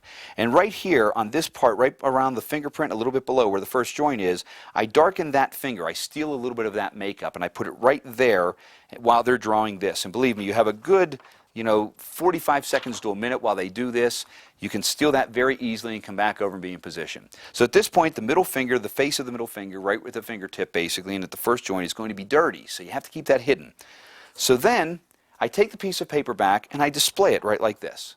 And when I display it like this, I start to talk about a process of reverse voodoo. People all know what voodoo is. You have a voodoo doll that's an image of a person. You stick a pin in it. and that person feels the pain. Well, reverse voodoo is the exact opposite of that. Reverse voodoo is if a person has something that's bothering them or something that's causing them pain or grief, then in essence you create an image of that person, and then you somehow mark that person and take it from that person, take the grief or the pain from them, and you place it on the image, and it frees them of their burden. And so that's what reverse voodoo is. And so at this point, as I'm describing all of that, I take this back in my hands like this, and I'm displaying it while I tell that story. Now don't forget, normally there would just be some black makeup or some gray makeup on that finger. Once I tell that story of reverse voodoo, I just fold this piece of paper, and here's how you fold it. As you start to bend it down, in order to crease it, you take that right middle finger and you put it in here to make the crease. As soon as you do that, you're making a fingerprint and a smudge right on that palm. Okay? But you don't show that. You crease the paper, and then you crease it again, and as you're holding the paper now, I keep the finger away from the paper so I don't get any other marks on it. I keep it near the base of my thumb.